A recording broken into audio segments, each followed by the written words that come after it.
I found this guy about 2 days ago in scanning. Do you know in 2 days this guy did 300%? Yeah, yeah. So I used usually I use 10 million, right?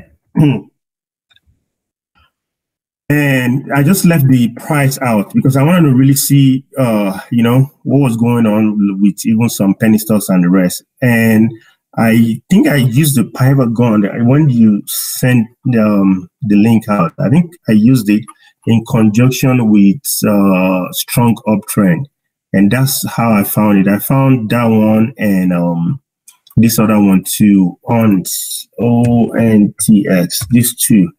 Yeah, this one too went crazy too when I found it there. I think I found it around somewhere here. And I was like, wow, yeah. I think this one did like 150%, but this other one was crazy. I was like, well, I guess this is another tool for looking for penny stocks here. Hey, it's crazy. Yeah, I just left the price out because usually I filter out the price because I don't really want to look at it, but I was just kind of curious that day. I was, bored. I was just like, let me see what I can find. Yeah. What's going on? How's everything going?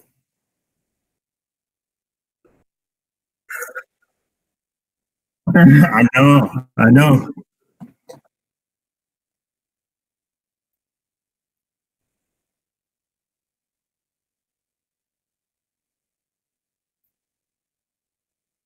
Okay.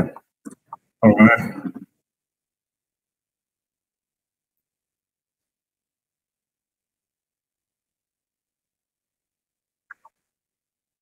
Yes, yes, yes, yes.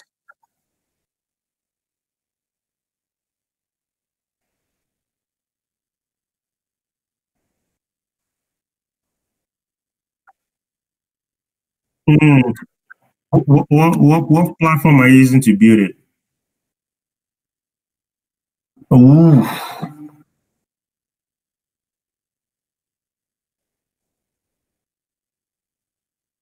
Yeah.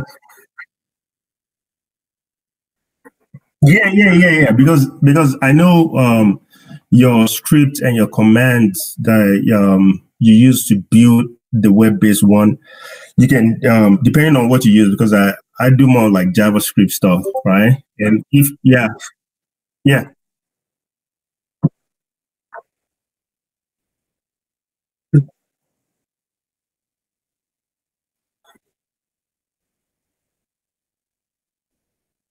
Oh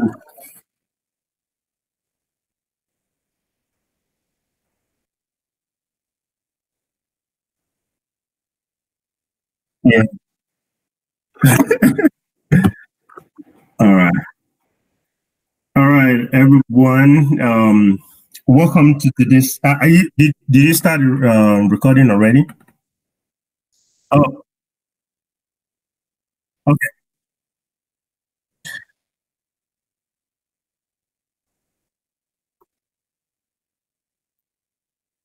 Yeah. I'm gonna need to find. Okay, wait. Let me do something. Let me move this one here so I can see the chat. So I took out the chat. Oh, you can still see my screen, right? Yeah. So I took out the chat and so that I can leave the chat on and just continue to see what questions people have as we go on it. Oh, yes, it's yeah. All right, no problem. All right, welcome everyone. My name is Daniel, and I live out here in Colorado Springs.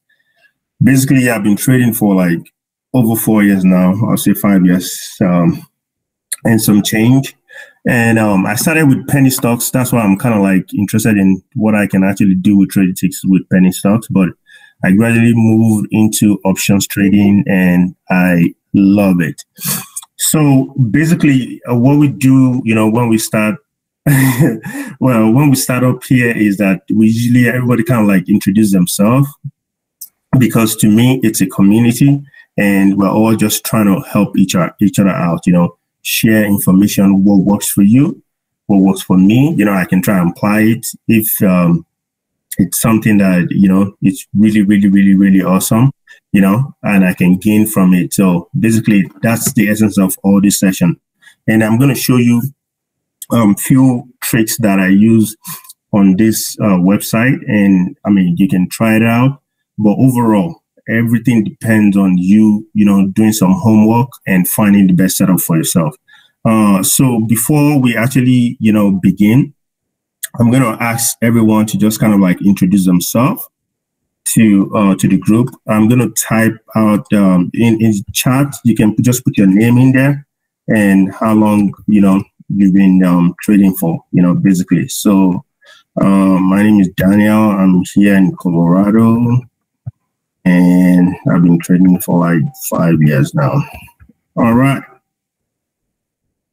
Let's just get our flow going in and, just see where people are, and how long they've been trading for. You can put that in chat. Okay. Long time, option 6 months. Nice. Nice. Silicon Valley.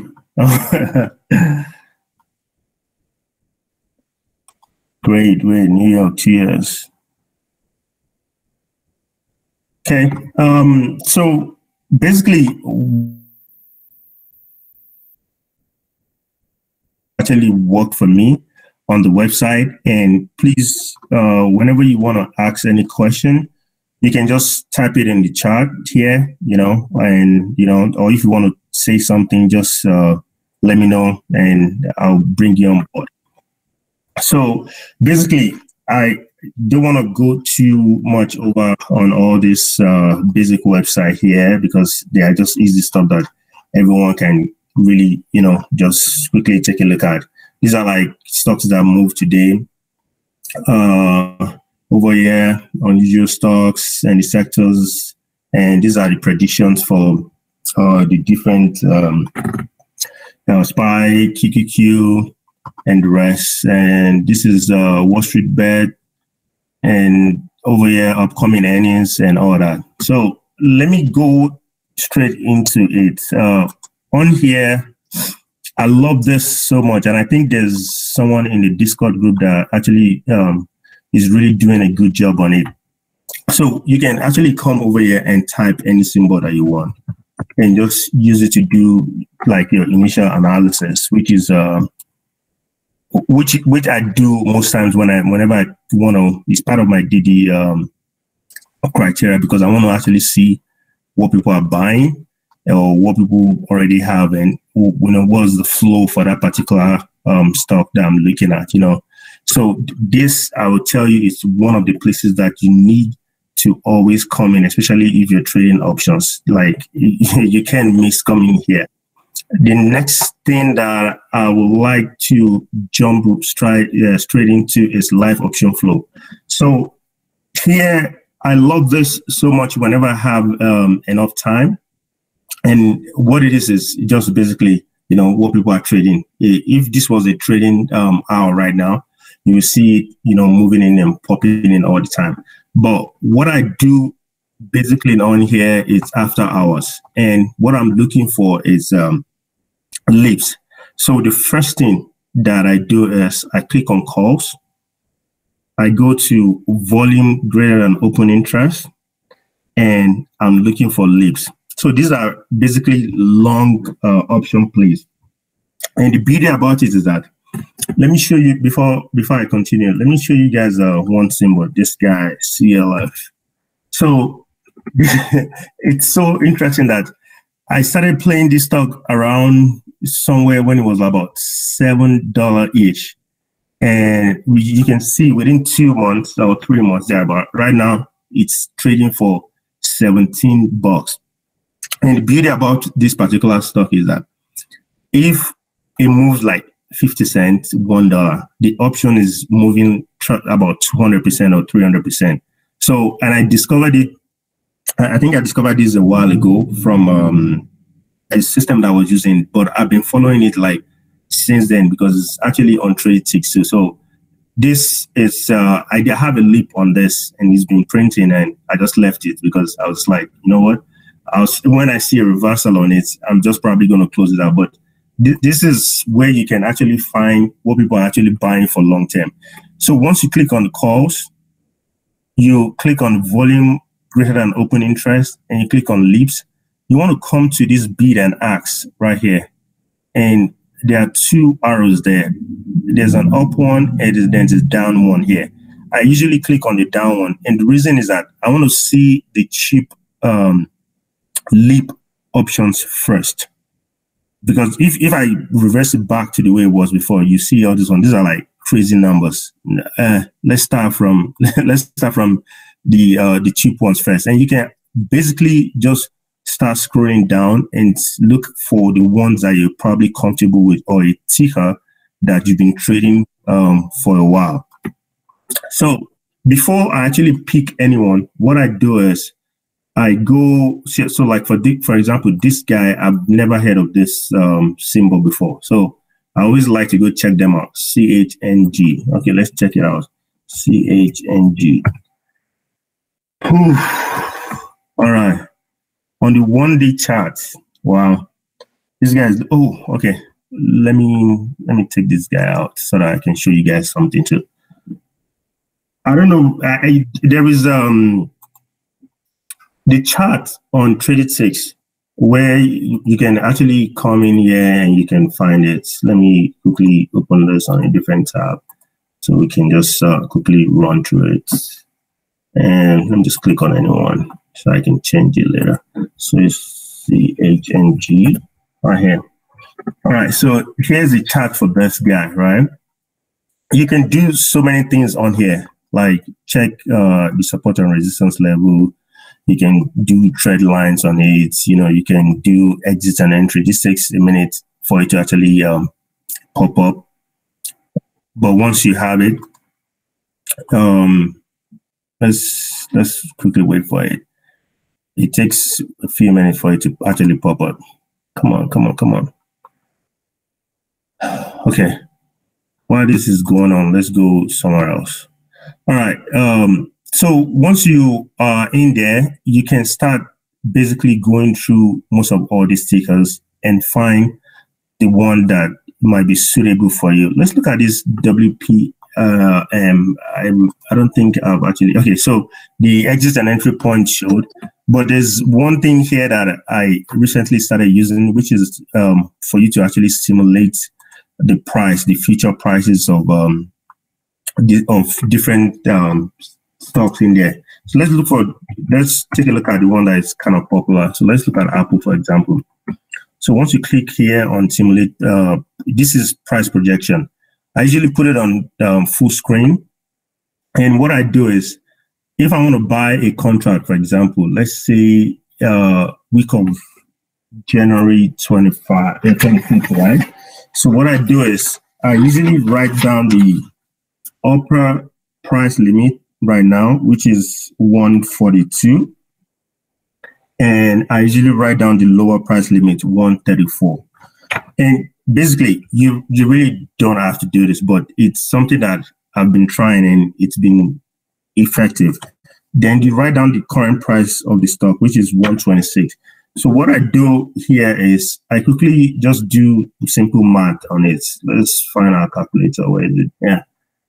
And you just do, what you're basically trying to do is you're trying to find like the weighted average of those three different numbers, 142 plus 134 plus 126.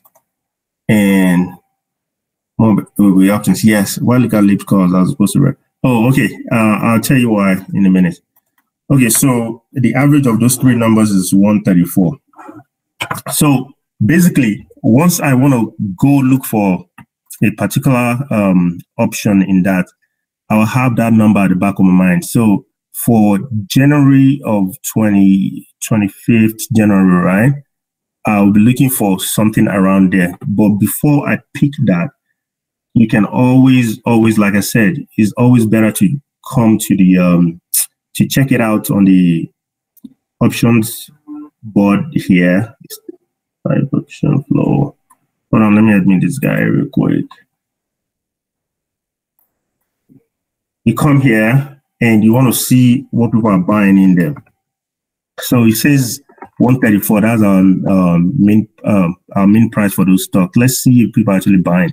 So that's kind of like out of the range of what people are buying right now, and for that particular time. So I'll probably 135 is there. So we're really good. So for me, I'll probably go to maybe 130-ish if I want to get a leap for that.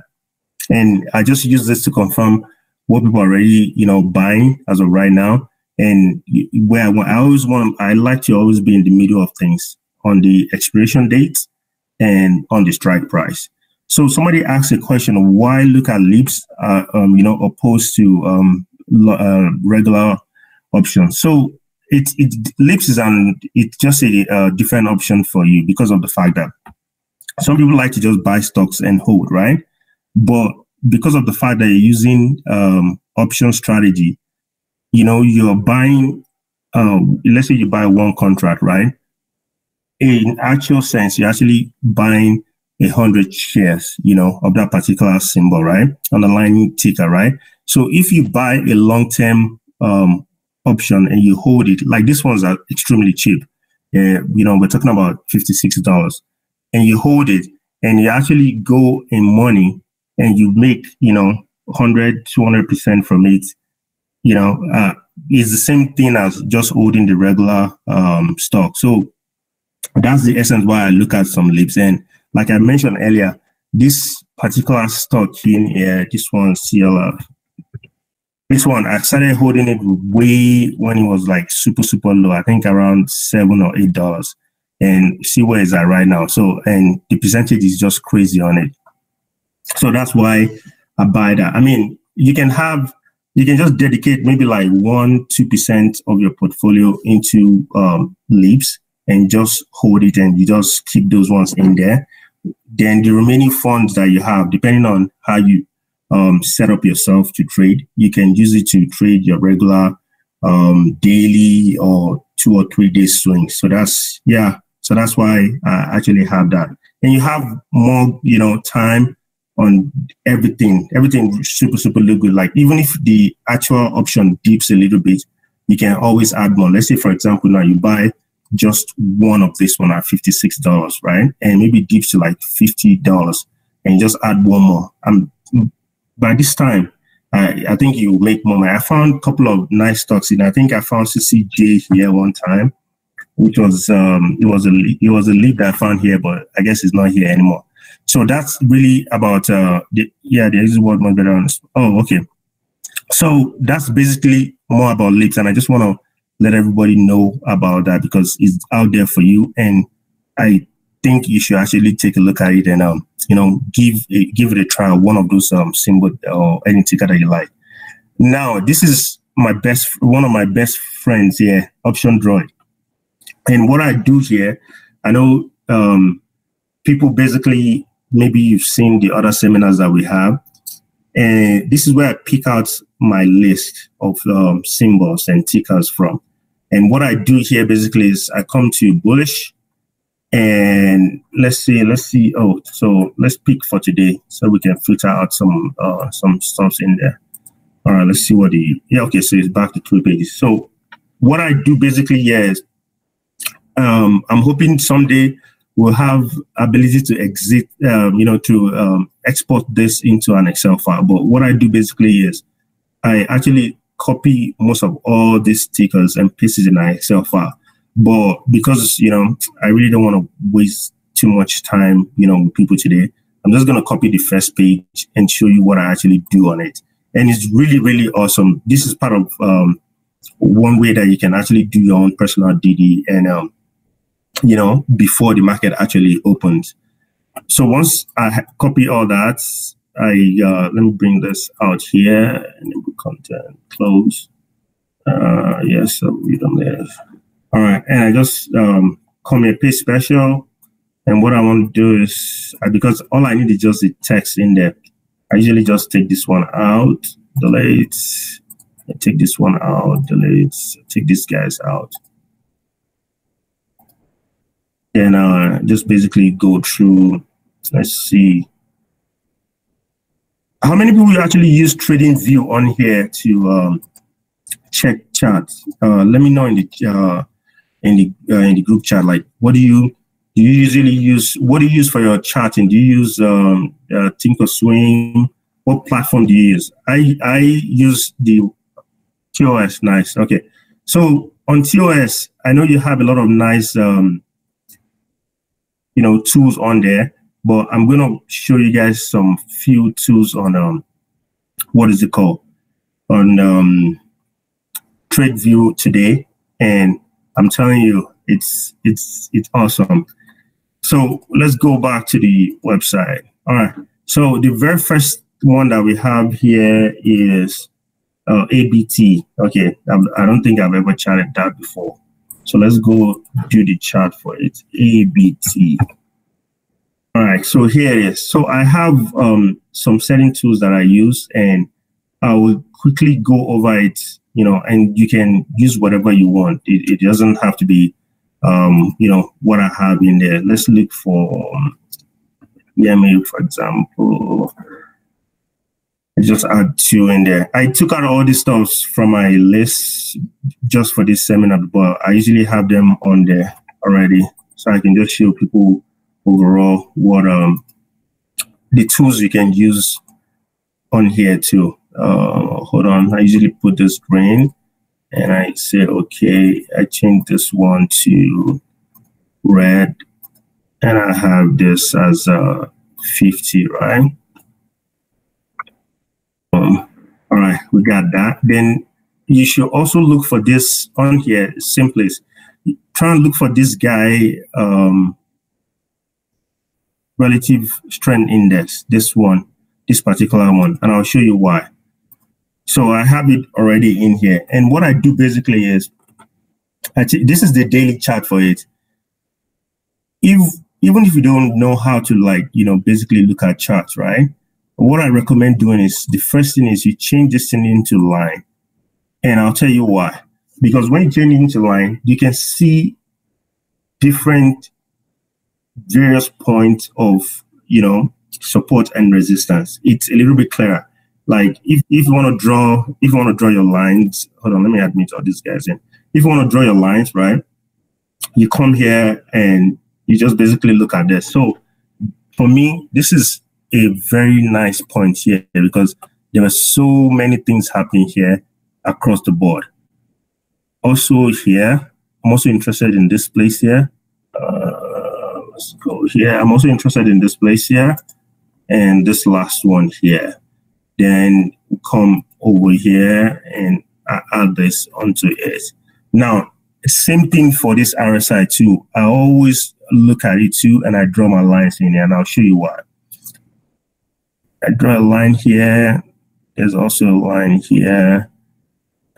This is a beautiful line here. And I think it bounces around here. This point here. All right. There are some other ones in there that you can actually draw, but basically you want to just have other, and I'll show you why I'm having all these lines on the RSI. It's on YouTube channel. Okay. Yeah. So basically then you go back and you change it to, your regular candles. Now, here's the beauty about what we've just done to it. Now, we drew kind of like a resistance point in there and various points at which this ticker was touching a support point, and it keeps bouncing back. And you can see this one right now is trading around this zone. I mean, it has like an uptrend, going on here, but you don't want to base everything on just one particular time frame. So you want to probably check some other time frames too. What's happening on the 4-hour, or what is happening on the 2-hour, and maybe the 1 hour. Now, for day trades, right? When I want to do day trades, I actually look at the 5 or the 15 minute. And the 5 minutes is you just want to get in and you just want to get out. Especially most times when I have bullseye coming in, a lot from bullseye, what I do is once I see, well, okay, on bullseye here, right? Basically, if you want to filter out, I know Mohammed just did it in such a way that you can actually see the things that were alerted that same day. And what you want to do is I usually do calls. I really don't look at puts that much. So I want to filter out the rest of. So I have like a cleaner alert here. See, it brought everything down into one page. And basically, if I see, like I saw this one today, and I was interested in it before the whole market crashed. But what I do basically is with that chart that I just set up is I basically just go in there and I quickly just check, what's happening in that particular. Oh, did I miss it? GHIV. Okay, GHIV. And what I do basically is I quickly take a look at it. Like this is something I will have bought, if I wanted to trade, for a day trade or even for a swing, because right now, yeah, it went all the way low here, but it's trying to get back and, claim this, my 20 EMA back again. So this is something that I would have loved to get if I was trading, a day trade on using the bull's eyes alert. Now, having done that, let's go back quickly to our list. So what I do is I go through this list, and what I'm actually looking for is one, stocks that are in a reversal mode, the uptrend reversal mode, right? I check the prices, and I check, like simple stocks that other people may not actually look at. Like I've been looking at gold and Intel for a while now, but let's quickly go through this. TDOC is also a good one that I've been looking at. Okay, so let me pick out one for you. Let's pick up Starbucks, for example. So on Starbucks, right? If I would really, really, really want to buy or get into Starbucks, I come here and I just quickly look at the chart. I see, oh, okay, so we had some downtrend, but now, we're having like a bullish reversal somewhere here. But you also want to verify on the option board, you want to verify what is happening to that particular stock. So right now it's saying it's bullish, but take a look at the historical open interest and see, this has been trending high in the calls area, which I like. And today, yeah, the puts were a little bit, they were higher, over time. You can see that there was like real tussle between calls and puts in here.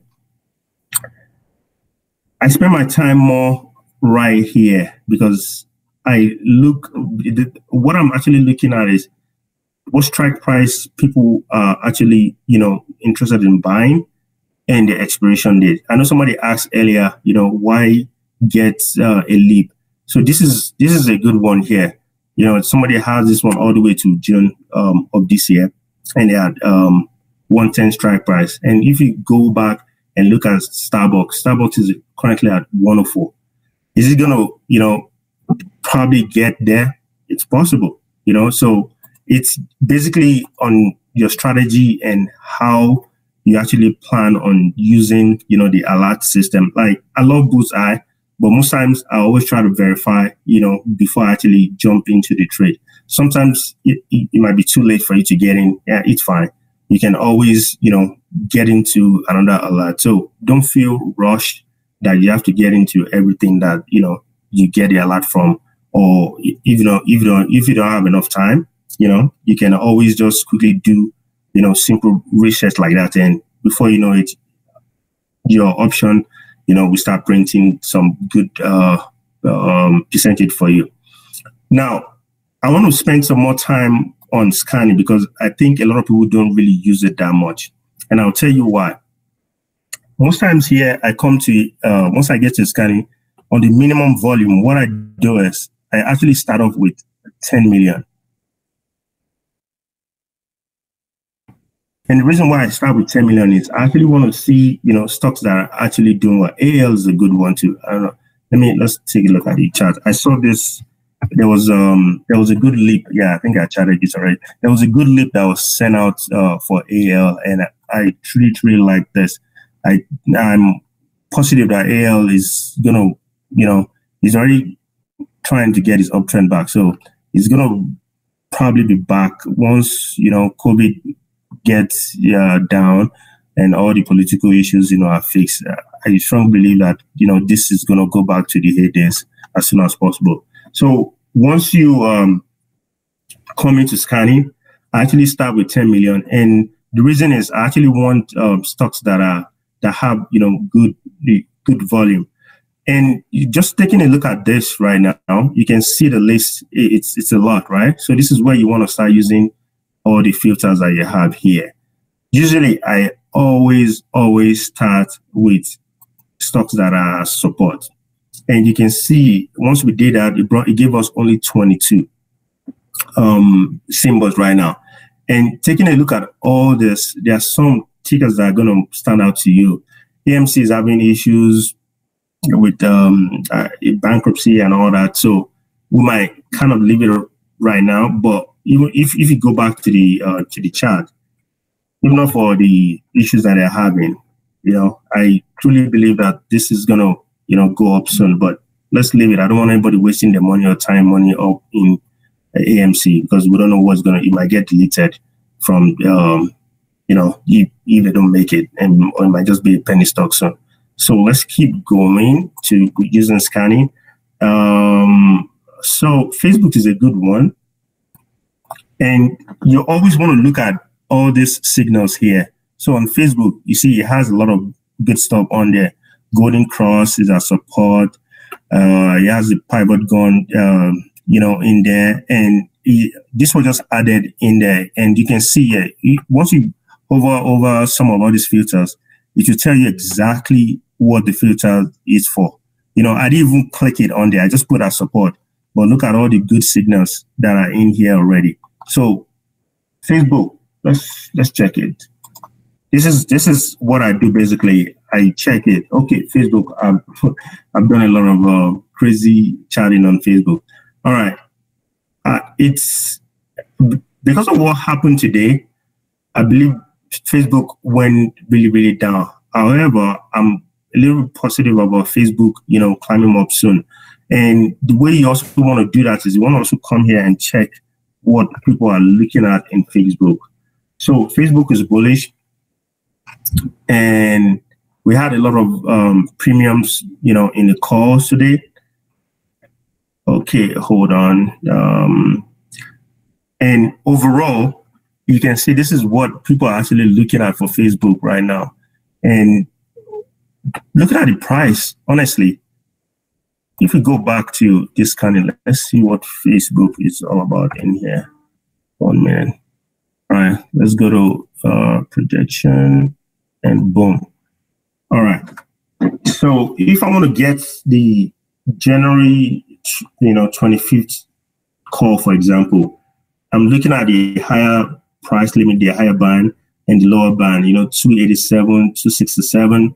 And, like I mentioned earlier, I usually, just add everything up together and, divide it by 3. And I strongly believe that we should be around this range between 260 or 250. So if I want to buy a call on Facebook, I'll be looking around that price range and around that expiration date. Probably you want to go for something like end of January, sort of, so you can have more time. I know it's expensive, but if you can get more time on your hand with premiums, right, you have better chance of actually making money from that particular option trade. I mean, weeklies are fine if, there are news and the ticker is, just going up and up. Like, I think sometime last week, Facebook did like $9 or $10 in one day. I think it was around here, somewhere around here, that it went up like $9 or $10. I mean, basically that you just use a day trade, just jump in. And there was an alert for Facebook that day too.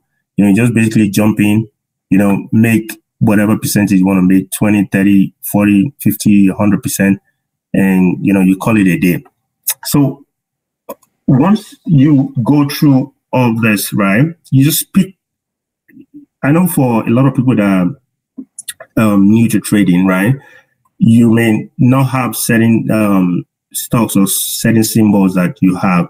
I have a watch list, and Facebook happened to be one of the the ones that I actually have on my watch list. So when I scroll through this and I see a takeoff symbol that, I'm very familiar with, I actually want to look at it, So this guy too, I know a lot of people are, interested in it. Last week, I traded this and it was a really good one. We can take a look at it, MVIS. You can take a look at it. So right now, it's looking good, but I'll be careful in getting into it because of the fact that I don't like the way it's set up right now. This particular red candle on the daily is actually scary to me. I think it might continue a downtrend for a while. Yeah, see, taking a look at it from different time frames. So yeah, go on there. And basically, this is the routine that I do, and I find 5, 10, or 15 particular symbols that I want to actually trade. And once I am done with that, what I do is I actually have an Excel file, which I'm going to show you guys that I actually save. And the essence of this is I started doing something a little bit different with it this year because of the fact that I want to keep track of what I'm buying and, when I got into it and how much, I'm going to make from it. So I did this about 3 days ago, right? And I have all this here already. This is how I set up my actual Excel sheet. When I did my DD, look, this one that I have here, I'm going to convert it. This is just a rough estimate. This is actually how my Excel sheet looks like. So this night or maybe tomorrow when I do another DD, I'm going to just create another tab here and I'm going to have it in there. But what I'm actually doing is I want to make sure to see, just to keep track of, my profit and loss, the price that I intended on getting that particular contract and how long I did hold it for. This, when I got it, I didn't update this. I have to go back and do the update. I actually got this and this went up, I think it was yesterday or 2 days ago. And it was a good one. BNTX also went up. I think FedEx was able to pop today. I bought more of this one. I think I have like 5. So it went up today. And, that's basically how you can actually, this one is not doing well right now. So I might have to maybe cut it or I still have time. So, and this is the benefit of having, long-term contract or mid-long-term, not, extremely long one, because you have enough time to actually, scale into the option contract. So I usually start with one first and I wait like 1 or 2 days and see what direction that is going. If it's going in my direction, I actually just leave it at that particular one until you hit a certain profit margin, then I just sell it, But this one I added, I have like 5 right now and my average has been reduced to, I think, $1 or something. But these ones I just got in, I think the next day or 2, these ones were up already. So I have to go back into my history and put the price that I sold it for and how long I had it for. So if you have stuff like this, this is going to help you personally as a trader because of the fact that you're keeping track of what actually, what you bought and what actually, actually worked for you. And I have this Excel I can share with everyone. I think I can. Okay, you said, how much emphasis do you put on volume? Oh, okay. So that's a very, very good question. And I like that you asked that. So volume, and let me go to the beginning one. Let me just come here. Or let's go to Bullseye, for example. That's a very good question, Vincent. I place a lot of emphasis on volume and open interest because of the fact that they are both two main underlying factors that can actually drive the price of the stock. So there are some days that when I want to do like a quick, fast one and I'm too lazy to just do any analysis on any symbol, I actually have these 3 particular filters on. And what I'm looking for is the ones that have, once you have this particular filter on, it shows you basically stocks or options that their volume is greater than open interest. And why is that? Open interest, basically, I think a lot of people get it confused. But when you want to talk about open interest is not actually people intending to buy, it's actually people that already own it. Yeah, people already own that particular stock. Like, for example, let's go take a look at Facebook. That okay, let's go on. Let me come here. Oh, somebody's trying to come in. Let's come into the option dashboard and let's take a look at Facebook, for example. All right, so you can see here the open interest was really, really high, but it's been reducing over time. So that should kind of like tell you something or what is happening with that particular stuff. However, that's just not the only thing you want to look at. And I'll basically, lay more emphasis on that particular volume greater than open interest. You also want to look at the premium, so it was pretty high here and it went down. It was now it's picking up and, it's down again. But I want you to look at it holistically. Like, you don't want to use just one particular data point as the reason why you want to buy or why you don't want to buy that particular stock. To me, I'm going to still, buy like a short leap on Facebook because I think it's going to still go back up, despite all the issues it's having. I know everything is like, you can see I'm kind of like chatted Facebook to the core. It's been because of all the political issues that are going on, Democrat winning and all that stuff. People are scared about, going against big tech, and stuff like that. So they were really down today. But over time, it's going to hit a certain point, somewhere like around here. And it's going to be like, look, guys, I've had enough. I want to start going back up. There are different points here that I usually, watch out for and see. I'm looking for the major turnaround point. Okay. I'm looking for a major turnaround point, so it passed this particular one here. I'm waiting for it to probably hit this particular one here and see if it's going to reverse. And I have it already charted out here on my daily. So I personally love when the volume is greater than the open interest because of the fact that it's demand and supply, right? There are certain number of individuals that already own that particular underlying options, right? Regardless of the one you're trying to buy. But the moment the volume start increasing or is going over that, that means you have more buyers coming in. And we know in simple economics, right? When you have certain number of suppliers for a commodity and there is a lot of buyers coming in for it, automatically those buyers will be like, oh, this is our opportunity to make some more money. Prices usually go up. So on my own personal opinion, I love it when I get into a position and I see the volume start increasing and it goes way over the open interest. Vincent, does that answer your question, or do you need me to, add more details into that? Vincent, you can come on and ask the, say whatever. Yeah. What do you really mean? Can you ask the question, by actually speaking instead of typing, because it's hard sometimes to actually, interpret what you are saying over text. Please come on, unmute yourself, Vincent.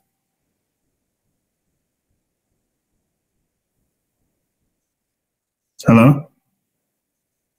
Okay. So, I don't know if you're talking about if there are certain numbers that I look for. I mean, they change over time, so I don't want to set a certain limit to myself and say, oh, mic is not working. Okay. Yeah, I don't want to set a certain limit and say, oh, once I see open interest at this particular point, or if I see volume at this particular point, that's when I'm going to go in. No, this one is very, very fluid because there's constant exchange of buying and selling going on. So those numbers are going to fluctuate. But for me, basically, once I see volume increasing, I want to get in. Like to know if it's too low, you avoid. Yeah, at some point, basically, at that point, I don't think you want to lay too much emphasis on volume and open interest. What you want to lay emphasis on is the bid and ask. And I think, let me see if it's in, yeah. So this does a very good job on, looking at the spread. I love spreads that are extremely low, right? So like everybody knows, SPY is very, very, very, very liquid, right? So in here, if you have a spread of 0.1, this is awesome, So I think at that particular point, you want to concentrate more on like, the spread of that particular underlying option that you want to get in instead of volume over open interest. I don't know if that's kind of like nails it for you. Yes, yeah. So basically, because the thing is, you want to get into a particular option, and if you make money or you're losing and you're at your threshold, maybe 10 or 20% loss, and you want to get out, you want to click that sell button and just get out as soon as possible. Or if you get to a particular price point, maybe 10 to 20, 30, 50% gain, and you just want to get out, you want to be able to get out as soon as possible. So on that particular note, I would think you concentrate more on the spread rather than, looking at the open interest or the volume. But also you want to get into stocks that, people are willing to buy and people are willing to sell. So you just have to juggle all that when you check the option chain, because it has all that information in there. There's some certain stocks that, people don't trade that much. So you don't want to be that guy that is just holding that and, nothing is happening, because you might just hold it forever and it might just expire worthless in your hand. So those are like simple things that you can, take a look at. But basically, for your question, I think you're leaning towards more of like the spread. So, yes, who is that? Oh, you got a question? Yeah, I do. Okay, go ahead. So I guess my question is when we get the alerts, right? Mm-hmm. And we're, especially if it's something within the week, you know what I'm saying? Because a lot of times those will jump off kind of quick, or, sometimes they're up before you even get to buy them. Okay. So I guess my question is, if you're getting an option within that week, okay, what is it that you really need to look for quickly to get into it to make sure it's possibly a good trade? I know nothing is guaranteed, so I understand that. But I'm just saying, like, because there's no way to do all the long due diligence if you're like trying to do a day option or something like that. Okay, awesome. I do love your question too. So my basic response to that is, if honestly, and I'm seeing this from my my own usage of the alert and my own DD, right? So let me pull up this one more time. You see, there was an alert for AAL, I think today, right? Let's even check it. Yeah, hold on. Let's check it. AAL, where you at? AAL, boom. So there was an alert for it today, right? But guess what? You've done DD for it 3 days ago, right? So, and I said I was bullish on it. So imagine if, let's say, I've not bought that particular underlying stock, right? But I just got the alert that, hey, AAL is bullish on Bullseye. That is more like a confirmation for you. I don't know if that makes sense. So you've, 3 days ago, I've kind of like set myself up, even if, let's say I didn't buy it, right? Which I did. I made some money on it and I sold it. I'm like, I'm good, right? But I could still even get in because I've done the due diligence 3 days ago, and now the particular alert is coming in for this particular ticker. So at that point, you don't even need to. I'll say it's safe for you to just get in. I don't want to say blindly get in, but it's safe for you to get in because you've done the work like some few days back, and now the AI is validating it for you about 3 days, into it. Look, let me show you FedEx, for example. FedEx has been setting up since for a lot, right? Since it's been bullish most of the time. Like, see all this, it's been coming up and coming up and coming up. But FedEx wasn't doing good, like, overall. It's been going down for the past few days. It's been trending down. But did have it. Look, in fact, I have it in here. Let me see. Oh shit. Yeah, I think I have it in a look.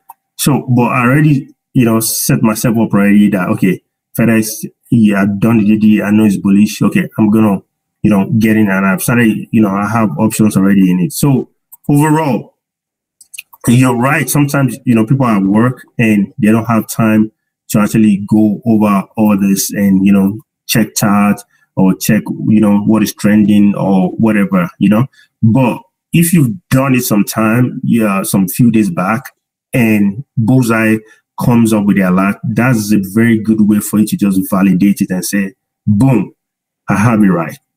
So, and it all depends on you. Like, for example, when the alert comes in, right, you check the stock, you see how much percentage, the thing has gone up or it has gone down. If it's a put, right? You do your quick analysis. Okay, if I jump in right now, do I want to make this a day trade or I want to make it a swing, right? Okay. Now, depending on your risk and reward level, right? You want to view it and say, hey, if I spend, okay, let me look for some cheap one, right? Okay, for example, now this was some days back. Hold on, let's find a cheap one for today. Bid and ask. Oh, that was too high. All right. So, like for example, this one, right? Or Twitter, for example. Let's use Twitter, right? When the alert came in, it was like $56, right? That the ask is, let's say you buy at the ask price, right? $56 to some traders, depending on their account size, that is a lot of money, right? If they lose 50% of this, that is a lot of money. But to some individuals, if they're buying 1, 2, 3, or even 5, right? It might not be a lot to them. So they might be like, you know what? I can risk, buying one contract at $56. And if I lose it, I lose it. But if I make money, fine. Or do I want to hold it to the next day, or do I want to hold it to, a day before? And there's something that the alert system does. You see, for something like this, there's always a caption in there. It's better to add more time, right? Basically, I tell people all the time, for this is going to expire 2 days from now, right? Is there a high probability that, all the Greeks are going to get you? Yes. So I personally, if I want to get into this particular alert, right, I will add at least 1 week minimum to it, so I'll probably look for something that's going to expire next week instead of this particular week. I mean, you can make a lot of money between now or when this alert came on to, till Friday, but you can also lose a lot of money because option, you're owing money by owing that particular option. You're owing somebody money. You're paying. Your trader is always, gonna always trying to get you all the time. So it's always better to add at least 1 week minimum to it, to be on the safe side, Right. But then let me ask you this question. With you saying that, because see, that's where I get like a little baffled or confused. Okay. Like once I'm going to try to pick my own contract. Okay. That's where like, so do you look for a further date with the same premium, or do you look for the further date with the same strike price? Because then you get into needing more money to get into that particular contract. Yes. So for this, like I said earlier, right? Everything is dependent on it. There are so many factors that depend on what you're actually going to buy, right? Depending on your account size, honestly, like people will just buy this and be like, okay, you know what? I can forfeit $56, right? But some other individuals might say, you know what? I want to play safe. I want to add 1 more week. So it says, the strike price that you should buy is 53, and Twitter is at 53.26 right now, which is, kind of close to the money. So even if you get this one and you add 1 more week to it, and Twitter goes up like, $1 or $2, you're still going to make, some good money. Or even if you keep this and tomorrow maybe Twitter go up like 10, 15, 20%, you're going to make money. Can you lose money too? Yes. So what you want to do is you want to look at the strike price that it says, right? Look at the current price of that particular underlying stock and see how much you personally you are willing to lose or you're willing to stand, to gain. So always look at those simple factors. And this is kind of a good one, though. I'm not going to lie, because I didn't get into it, honestly. I didn't get into it. But if, for example, you were supposed to get into it, or even the Apple one that was alerted today, this one is for 15, which is next week, which is a good one. And it's at $65, which is, kind of like maybe like $10, $9, ahead of the Twitter one. So maybe you prefer Apple. Apple is very liquid, and there's always like, good news coming into it, or, people always trade Apple, or, so there are so many things that I'm not going to tell you that like, this is what you should do. But depending on so many factors that you have going on, your account size, how much you're willing to lose or how much you're willing to get, which is your risk and reward, and what you prefer. Do you prefer to have more? Do you prefer to spend more money and actually, gain, stand a chance to actually make money from that particular alert or not? So it's dependent on you on what you want to get. That's the best way I can answer that question to you, except you want me to say something else. Is there anything else you want to ask? Oh, no. Okay. Is there anyone that has any other question as of right now? Yeah. Can you hear go ahead. Yeah, I can hear you. Oh, so I kind of joined when you were rounding off the part where you were talking about the LEAP calls. Oh, okay. The LEAP thing. What tool was it that you were on at that time? All right. LEAP one, please. Just so you like LEAP, Samuel? Yeah, I actually like LEAPS. Okay, tell us why you do more LEAPS than regular, because somebody asked a question why you want to look at LEAPS versus regular. Just right. So for me, I feel like it's a thing where I kind of go between swing trading, of course, and LEAPS. Yeah.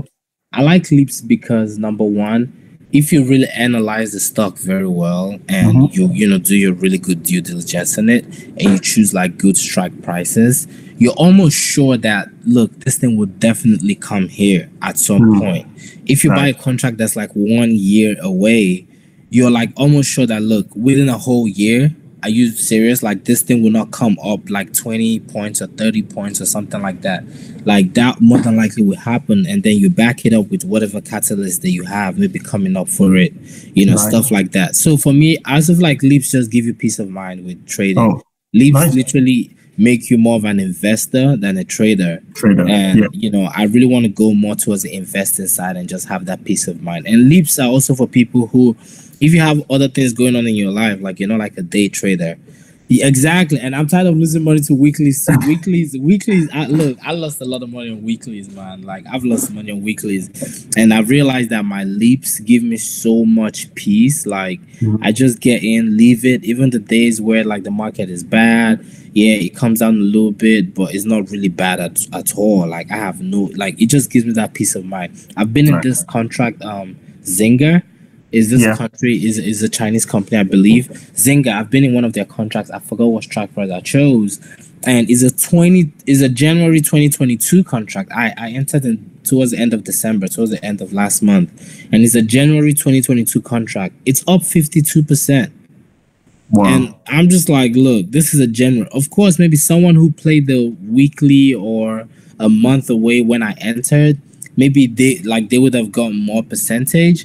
But more than likely, they would have been out. More than likely, the days where it came down, they would have been clapped really bad. It's gone up to like 60% before it came down. And it came down. It's like, everyone's like, oh my God, Zynga is dropping, it's tanking. And I'm like, okay, well, I'm still up 52, so I'm chilling. And I'm very sure that I have a whole year ahead of me. There's no way that thing is not going to move like that. So...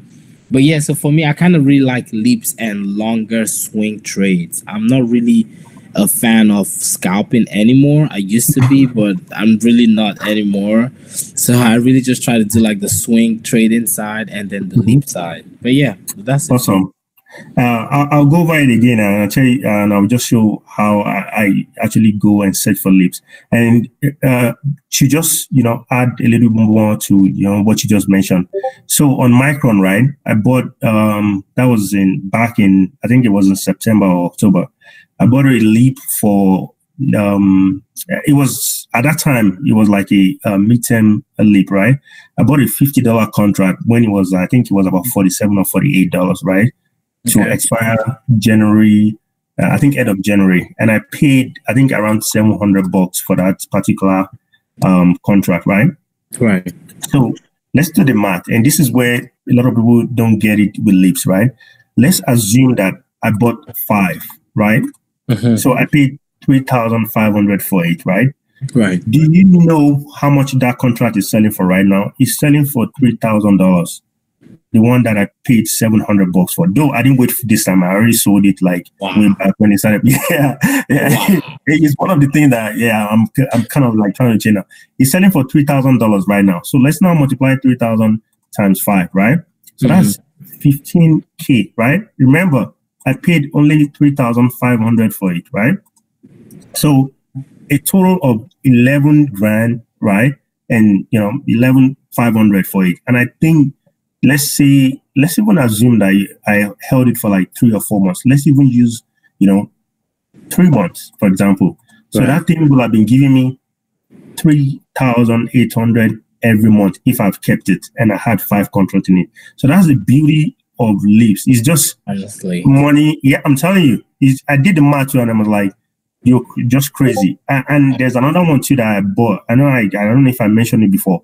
There was one I bought for Neo when Neo was selling for $3, right? I bought a $4 year 2022 leap for it. I paid $200 for it. When Neo reached all-time high, right?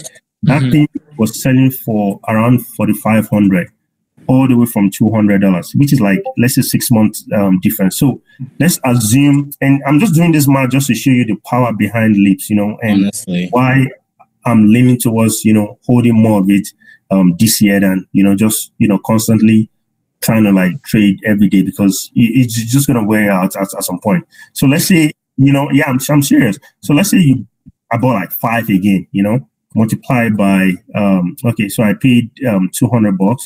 Let's multiply it by 5, right? So I paid $1,000 for it for 5 different contracts.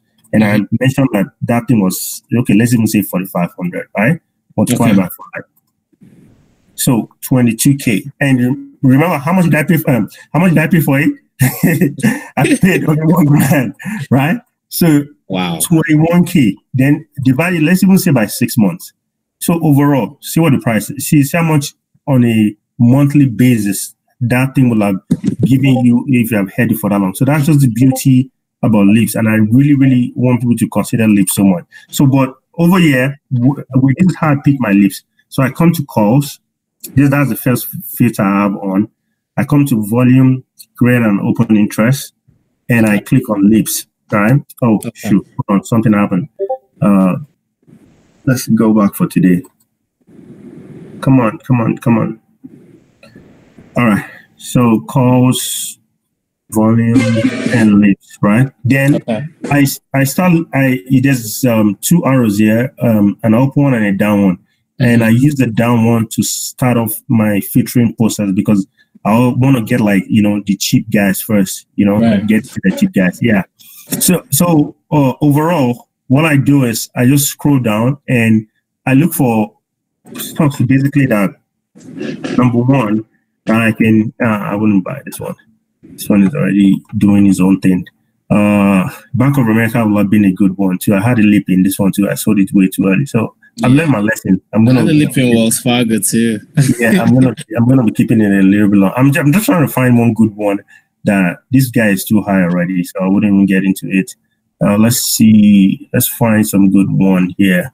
We're going into another thing that I do is I don't pay more than so. If I was looking for leaps, I would stop at this particular point. I don't go beyond, $500 for one contract. And the reason why I do that is because of the fact that, let's say that underlying contract that you buy at 500, let's say 2 or 3 weeks or even a month out, the market crashes, right? And this drops 50%. I can always look for $250 and buy one more. Do you get it? Or instead of going way high to something extremely high. So I usually just stop my LEAPS searching at $5. So this is, I mean, I may consider some of these ones, but overall, see, SLV is also a good one. You know, Bullseye have been alerting SLV for the longest. I don't know if people were tracking it. Let's go to the calls.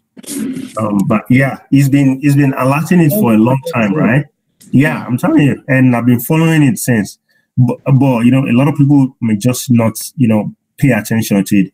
But there are so many ones that I know there was a particular point it dropped to like around it was selling for like I think $19 or $20, you know, when we had all the stimulus going back and forth, you know, the price of silver and gold dropped a lot, and it was at that price. So imagine even if you are getting into a long one, the options for this are always so cheap. In fact, even looking ahead of time, like look at this one for example.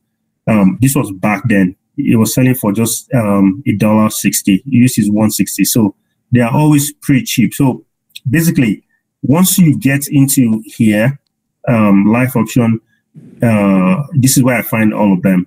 Right. And you click on calls, volume greater than open interest, because I always like that. I mean, you can take it off to filter on some more, but personally, I like that one. And I put on the LEAPS and I just, you know, go down here and I find, you know, different ones using different charts, you know, to just take a look at it. And I mean, this one is already up currently though. 20M is trying to, you know, catch it up. Before we go on, I want to share some things with everyone, and you don't have to use it, but if you're actually struggling a lot with like recognizing patterns in chart, right? TradingView, there's some people that have actually dedicated their time to actually write some script, right? Let me show you guys one of the ones that I have saved in here as my favorite. So this guy have this, I need to take out some of those ones. Yeah, I'm using the free one. I don't want to pay extra for all this stuff. All right, so some people have actually spent their time to add a lot of, let me see, this one. To add a lot of beautiful script into TradingView, and you can modify all the things the way you want it. Let's go to the star, and we want to go dash. Okay, we want solid lines, and let me just make it yellow so we can see it. All right, okay, all right. So basically, even if you don't know how to find support and resistance or draw trend lines, right? If you look for these particular indicators that I have in here, they're going to help you a lot. And depending on the time frame that you're picking on, it changes with it. It's so dynamic. Sometimes you have to zoom in and zoom out for you to actually find it. It tells you at different points, depending on what particular time frame you're looking for or you're looking at, what it supported and what the resistance is. So this may also help, you know, individuals that are actually struggling with drawing, you know, trend lines in here. Also on the website, like if you come into scanning and you just click anyone, okay, do you typically turn around and resell the contract when you're up to the guy? Yeah. So okay.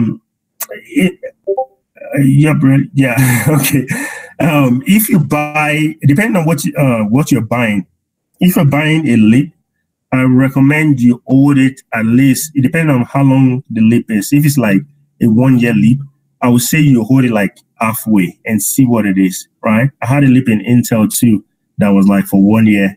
I saw it when Intel did some crazy stuff last week that, you know, they went up crazily. So I was like, this is a good opportunity. I've made enough money in it, and I just saw everything is dependent on you as an individual. What percentage are you looking for, right? How much money do you want to make from it? So once you, especially if you buy, let's say for example, I bought that Intel when it was like, I think when it crashed during the earnings, I think it went down to almost like $43. So I bought like a $45 call for, I think, end of February or March, right?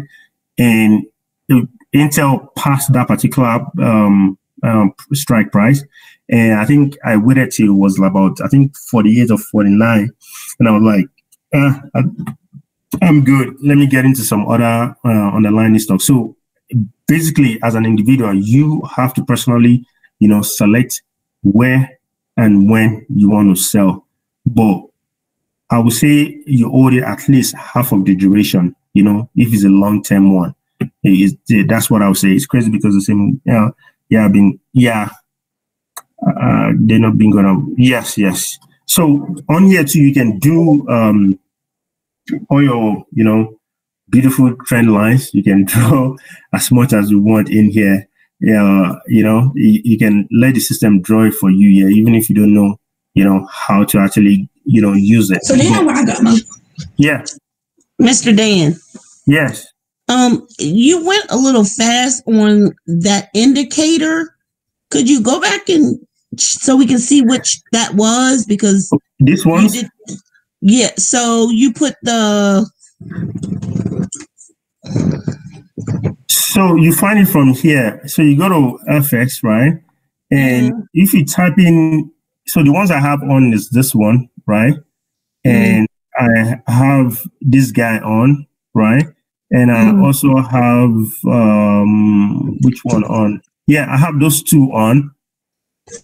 And the divergence from I have the divergence on, the support and resistance, this one.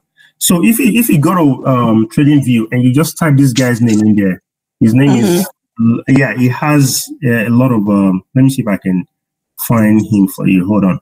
Yeah, this guy here. You wanna go look for him. The guy he has a lot of beautiful scripts that he has written for people to actually use for free. And it's awesome. Like I wonder how people just spend good time. These are all wonderful stuff that the guy have in there. Just add it to your favorite. Click on it and add it to your favorite. So I have this one, this particular one. I have this one too. And let me see. I don't have any of those ones. No,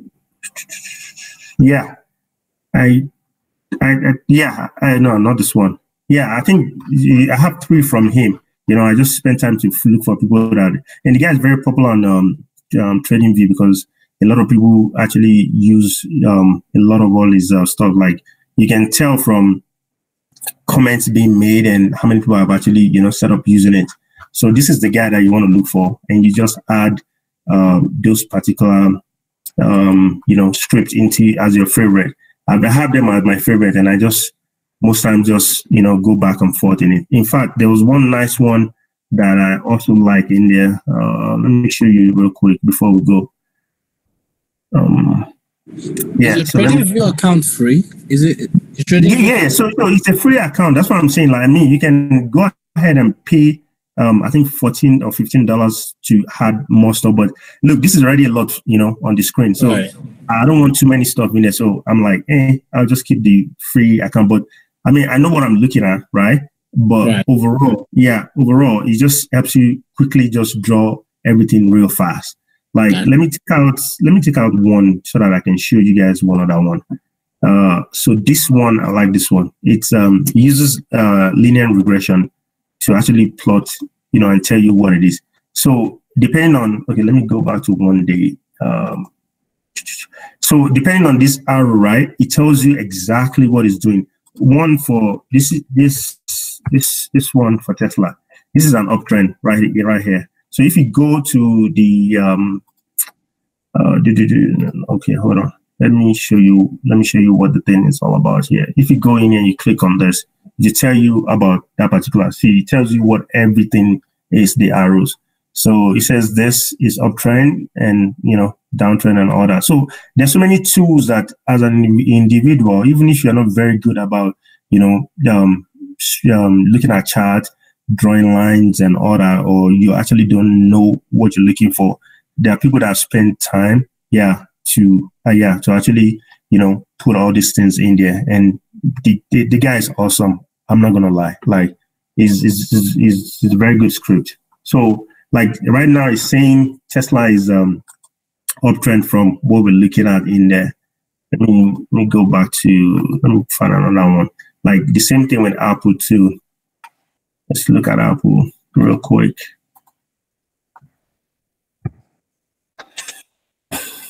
Yep. Okay, so I see I have this one on. Let me take this one out, and I just add that one into it. So you make it your favorite so that you can always come here and you don't need to like go search for it if you want to take out this. And so you see, I think this is like momentum is decreasing or something on Apple. So there's so many tools out there that you can use to help you. And this is a very good one because what it does is it creates like a channel, and you can read more about it from the guy's website, and it talks about what it does basically, and all the things it used for it. Like this other one that I have in here, let me take this one out. Let me add one more and show you something. Let me show you one. I think it's this divergence one, right? You can customize this a lot. This divergence one, you go to settings and you can show indicator names. So it tells you everything, what that script calculates and what it uses to actually draw it. So at every different point when it draws it, it tells you what it's looking at. It's a lot of stuff that I really don't want people to go crazy about. But if you're having a lot of trouble with, recognizing patterns or drawing trend lines, I do recommend that you go get all this nice scripts for TradingView. It's going to help you, especially when you want to do DD outside of a trading timeline. I mean, you can use it, like I said, during the time when I'm like want to day trade, I just set it on 15 minutes or 5 minutes. I'm constantly going in between those two particular time frames. So that's pretty much it that I want to show everyone. Is there any reason why you don't use Thinkorswim to like? So Thinkorswim is awesome, but like this laptop that I'm using right now, I can't really install anything on there. So I use more like a web-based apps on there. Yeah, I use Thinkorswim on my actual laptop, but that one is in a different place right now. And I actually just wanted to use this one for this session. So, Mr. Dan. Yes. Have you ever found out from Thinkorswim if they have these particular indicators set on their chart, or you don't know? People actually build stuff too, but most times when people build stuff for Thinkorswim, they kind of like keep it for like private groups, and you have to like, even this one too, there's some private scripts built in there that you have to actually get an invite for you to actually use it, So if you don't have that, I mean, So just to add to that, so I use Thinkorswim, and I have a bunch of like scripts that I use, and I get them from this website called Use Think Scripts. Yes. So you go to I think it's www.usethinkscripts.com, something like that. That's where I go, and they have some that are like you have to pay for, but they have a lot of free ones too. So you go there and you can create an account. I think you pay for the account, or you can just use like a free, just scroll through, search for what you're looking for.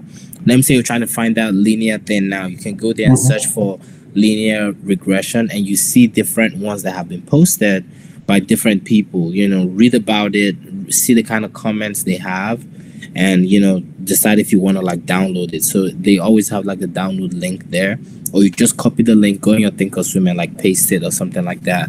But yeah, so that's what I use for Thinkorswim scripts. Use thinkscripts.com, I believe that's the website.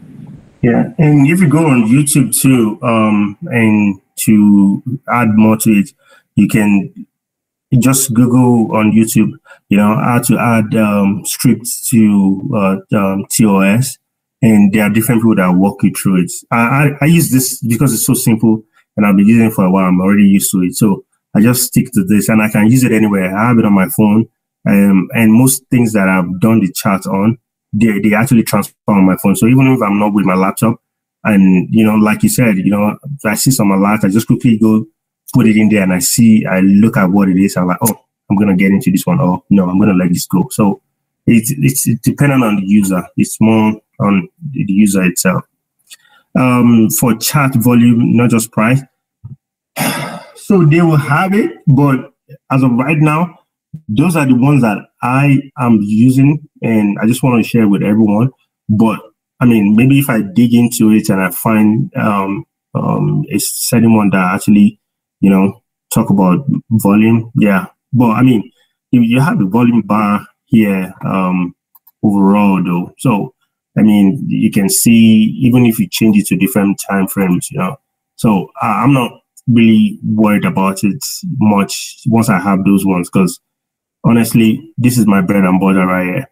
I set out and I find I set out and I find different points on this stocks and a different time frame, and I just watch it. Are they gonna bounce from it? You wanna click on, so you see these are like major reversal points where it dipped and it just took off. So you want to make sure that you get this point at, once you put it on, even if you go way back, you see that around that zone, it keeps bouncing. Those are like major points. You see, we didn't even look at this before, but see, I drew it from here, and you can find out that, look, just going all the way back, you see Apple bounce a couple of times from there. So, and we're looking at just the 2 hours. So usually I draw it from the 1 day first. And look, I switch it to the 1 day. You see how he still kept those particular points in there. And you also want to keep like a range too. So you just don't want to keep just one particular line. So you can draw, I usually use a difference of like, I think 5 or so thereabout on it. So I look at it that, okay, once it gets into this range, and I know that usually reverse around these zones, you might start a contract here and open a position here, So basically, those are the ways that you can actually use different tools to actually help you. And you can just set this place up here as, different points where it was like at resistance or a turn. There was a reversal at that point. And you can use it to look at it all the way down. So basically, there are different tools that people use. And like I mentioned earlier, I don't know if everybody got it. Even if you cannot see what is going on, this might look so crazy and you cannot, find different points in there. Just switch it to line. It's a lot easier. And you can just draw everything that you want to draw on there at those points. Bam. Come on, what's wrong with you? Just draw. And you just draw. And by the time you switch it back, right, it may look a little bit clumsy, but it will give you some sense of, I think I like this one there. It will give you some sense of understanding of, what has been happening to this stock. You see, this is where it's at right now. At this particular time, it was just sitting and chilling there, and it bounced up and it went up. It got to this point, it bounced up and it went up. It's just, there's no, I don't want to say there's no magic to it, but it's that simple. Like you clearly drew about 4 different lines there, So that's pretty much it. And you can always use it to do a coordination too on the RSI here. And the RSI that I use is this particular one, not just the ordinary one, because this gives you, let me bring it up a little bit so that you can see it. So it tells you, different points where, there was a change in course of action, and it goes up back again, bye-bye. See, it pivoted at this place. It didn't make it. It still went down a little bit more. So that's why you want to keep yourself in like a zone. But there are places that it gets to a particular point and it just goes up. See, this was like more like a reversal for it and became bearish, and it's been tanking. So those are like simple tools that you can use this for any ticker. Once you set it up in there, it saves automatically. So you can always reference it even from your phone. So that's why your question earlier, that do you just jump on any of those things? Yes, sometimes you just quickly look at the alerts and you be like, oh, I have this, or I've tried this before, and you just go in and you just buy it. So AL for sure, like I mentioned earlier, I had it on my list, and I just go and buy it, if I had not bought it earlier. So that's pretty much it. Anybody, I think, okay, yes. Does anybody have any other question on what, you want to go ahead and ask as per, Tradytics itself? Yeah, my final question, very short. When you talked about the live options flow plays and for the LEAPS and all of that, do you pay attention to the premium, like the premium like amount or price? Yes, right here. Oh. So option, let's say for example, Facebook. So in here, right, there's I don't know, on the Discord, I think there's a guy called Oni, right? He does a very good job on having all this screenshotted, right? And he draws the lines on it. So for example, now this is Facebook, right? The historical open interest, you can see is kind of like going downwards, right? So that kind of like tells you something. Here the premiums, they actually kind of like went down a little bit. It picked up a little bit. I think I remember this day when he kind of like went up a little bit, but now it's kind of like a little bit down. But looking at today's premium, you see in here that it went up a lot, and these are calls and these are puts. But basically, this is where I spend most times, and the reason why I spend most time is all the strike prices and the expiration date. So overall, before I even because you can actually open Tradytics on your mobile app, right? And you can click on all these things. So I always try to go back to that question that do you just jump into this alert? You can do like a 1 minute or 2 minutes DD even from your phone. Let's say you're now on your on your laptop, and you can actually quickly check all these stuff and like, okay, do I want to get in or not? So there's that window for you. Yes, I know sometimes before you make that call and check all this stuff, the stock are actually gone up. You don't really have to pursue a lot of stock. So if there's an alert that comes in and the thing is just picking up and you missed it, sometimes you just let it go. Wait for the next one. There's always going to be a lot of alerts coming in. So you don't have to like jump into every particular alert that come in. I mean, do you want to jump into it? If you have the capital, fine. You go ahead and jump into it. But overall, you want to kind of like pick and choose, what you get into because you want to make money. All right. So what is your question, Taka? What question do you have that you want to ask? I don't have a particular question. I just the reason why I was showing that is if people want to do like DD on them, because you see this journal that I have, I basically go through all these tickers doing exactly what I mentioned. So I pick the ticker, right, from option droid, and I paste everything here, and I set up this Excel sheet, and I go through everyone. So I pick AL, I go to, and I'll just show you how I do my own DD on everything. I come here and I check it. Okay, AL, what's happening to it? Whereas at the same time, while I'm doing that, I have the chat open, and AL is on there too. I like, okay, what's happening to AL? Okay, I see what the trend is down. All right. So then you quickly take a look at all this and see, okay, what has been going on with the open interest and all that.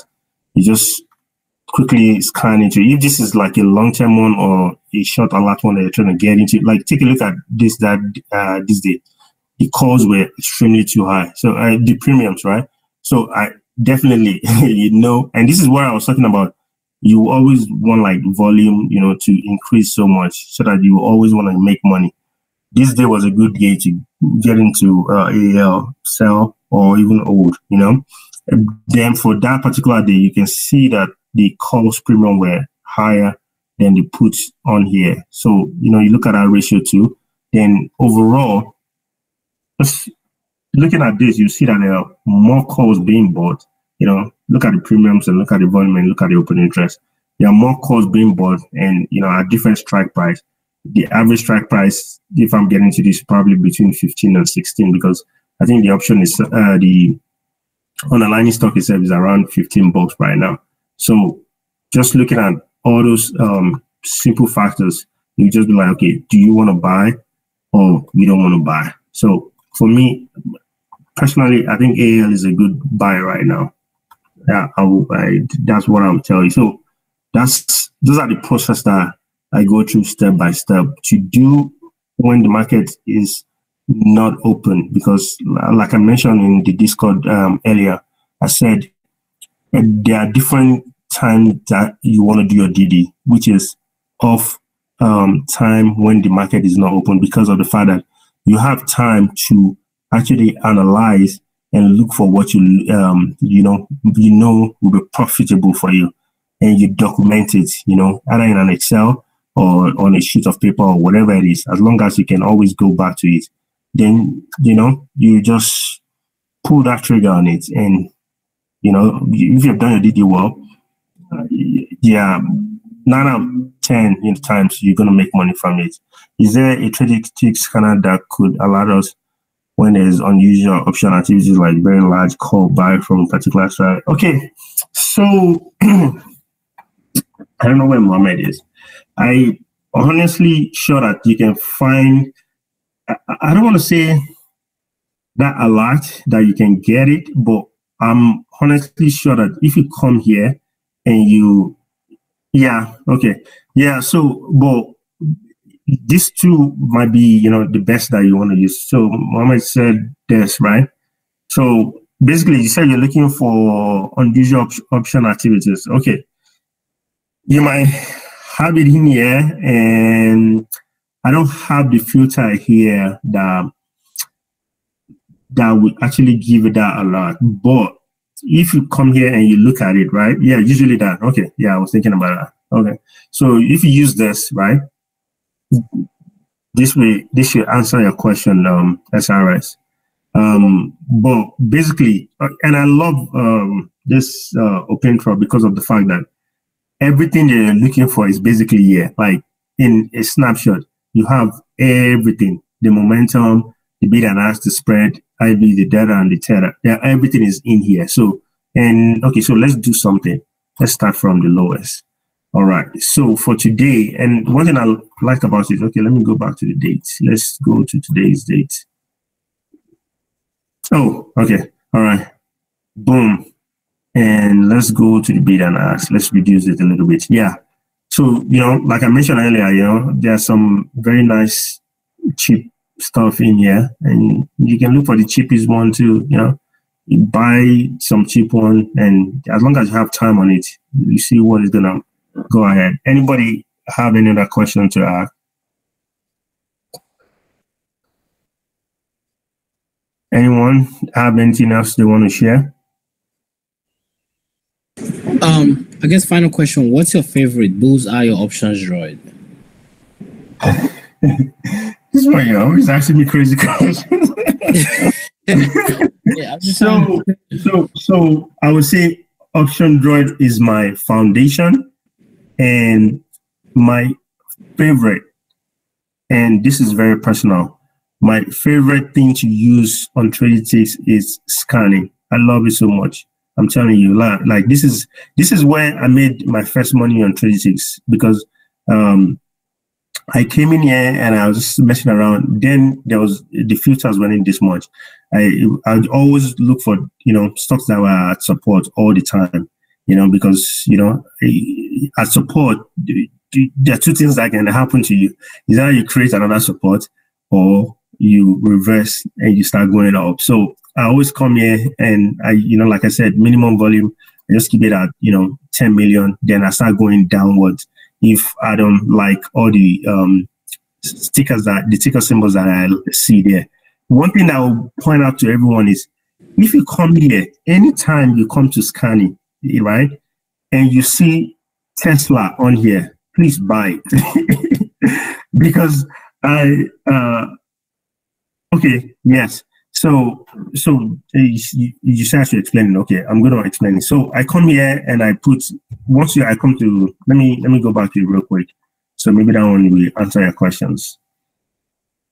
So how to use it. So once you click on it, right, usually I put $10 as my minimum price. But if you trade penny stocks or some other stocks, you might just leave the price blank, right? So you come here and just put 10 million. You start off with 10 million first. That's the minimum prices for the option, correct? Minimum price is to filter out setting. Okay, so you see, I only put minimum volume right now, right? You see that we have over 260 something entries, right? Without using any filter at all. So if you now put it to $10 as a price, you see it's going to reduce. So now we have like half of it. Did you see that? And this is just for the price of the stock. So it's going to show you. Okay, it's the stock price, not the option. Yeah. No. So this one's going to show you the stock prices from $10 upwards. Okay. Yeah. So basically, that is it. Then, like I said, I click on add support. So you can see we only have 16 entries right now, which is awesome. And I'll tell you why. Out of these 16, right, based on my own personal experience, right, I already know the ones I want to look at, honestly. For example, Energy, CVX, they've been popping for a while now. I mean, Energy, with the news that they had, they've been doing great. So this will have been a good thing to get in, sometime around here. And you'll have made some nice dough from it. Facebook is on the list there. Boom. Facebook, I'll probably wait and see what it's going to do here. If it's going to hit this particular point here and reverse, or it's going to go lower. Yeah. Go back to Scanny. What was that? AF support? What does that mean? What do you mean? At support. At support. Oh, at support. At support. Yes. I'm sorry. The font is so small I can't read it. Yeah. Okay. Thank you. So Vincent, do you want to? You can actually come on and. Oh, you said your mic is not working, right? Oh, is your mic working? No, mine is. I haven't had a chance to go in and view the video about Scanny, since you brought it up, I thought I'd ask. Yeah, it's a very, very good tool. I love it so much, honestly. Like, you can find stocks that are gonna, be very, very, very profitable in here, honestly. Like, I just mentioned like Intel 2 is here, see? So there are different ones that you can just look at, but you're just looking at it right now. I picked out like 2 different stocks. Facebook, I'm going to watch it and see what it does at a particular point. Okay. Oh, okay. I'm on another. Okay. So you said I search change and relative volume change over 10 million, over 3 million. Okay. Yeah. Okay. Good. May like in the first hour I barely knew. Nice. Yeah. So that's basically how I use Scanny. However, there are different filters that have been added recently. So let's take out this. Let's play around with it for a minute. Let's use this pivot gun. And before you even go to pivot gun, see when I put it at support, right? You can see some of them actually have it on. Which one did we say that had it on pivot gun? Right here. This one, Facebook. You see, it had it at the pivot gun, and it had all these good comments about it. So those are like things you really, really want to watch out for, on this particular tickers there. But you can mess around with it as much as you want. You can reduce the volume to like 9 million if you want to get more tickers in here, because we filter out anyone that doesn't meet that requirement. We took it out. So pins, let's take a look at pins. Let's see what pins is doing. I'll probably wait till a little bit and see if it's going to reverse, because it's at this point and it mess around somewhere here and here. I'll wait around. I think there was a call option that was on pins. It was a call or a put that was on pins that I can't remember. So I usually wait and see what they're going to do on different lines there once I pick them up from the scanning website. So does that kind of like answer your question, Buba? Hello? Yes, that helps. That helps a lot. Thank you. Yeah. Have you used it at all? Have you used scanning at all? I have not used Scanny. I primarily use Bullseye and Live Options Trade and or Live Options Flow rather. Those are the. I've flipped through several of them, but those are the two primary. But I'm gonna check out Scanny. So I like what you said about it. Yeah. So the question I have for you is, what is your experience so far with Bullseye and Live Option Flow? You know, like, do you want to share what your experience is with those particular? So I've been using it. I became a member maybe 3 weeks ago, and so. I'm still figuring some things out, but yeah, I'm probably picking about two a day, 1 to 2 a day that I'm trading off of. And I like it. And I got a buddy to sign up to, and he likes it as well. What I find is that, initially I would find something off the Bullseye and I would just buy it. Yes. Well, then I started clicking, drilling down and clicking on that icon and watching the chart more for the buy signal and analyzing it a little bit more. And I've had greater success doing that rather than, oh, shit, one pops, let's buy it. And like today, Live Options Flow, when the market tanked after after what happened with the riots, I went into Live Options Flow and I started watching, and then I sold out a GS call this morning, and this afternoon I bought the GS call again and sold it right before the close, and within an hour I made 35%. Nice. And that was just because I was watching Live Options Flow for it. So so it's been great for me so far, but I'm still figuring things out. We've both, me and my buddy, we've had ones where we sold out, like GS, we sold out this morning, like in the first 15 minutes, and then it went on to go freaking another 5% or whatever up. So we missed out on a big gain, which is fine. I don't have a problem with that, but it highlighted that we need to understand and figure out more where the stock is going, Yeah. I mean, you brought up a very good point. So this is what I tell people all the time. Profit is profit. Regardless of if it's 5%, 10%, as long as you're not losing money, you're doing good. Right. Yeah. You understand what I'm saying? So let me jump in real quick because, for example, I bought an Uber call. I think it was on the 30th. I sold out of it on Monday at a like a 40% loss, and then the son of a bitch goes up like 4 or 5% in the next 2 days, and I would have made a little money on that. So it gets to the point I need to figure out better where the stock is going and where that exit point is. Yeah. I mean, so most times it's you can, I mean, if there's anybody that tells you, oh, pinpoint, I know where to get out, I know where to get in, I think you should run away from them. And I'll tell you why.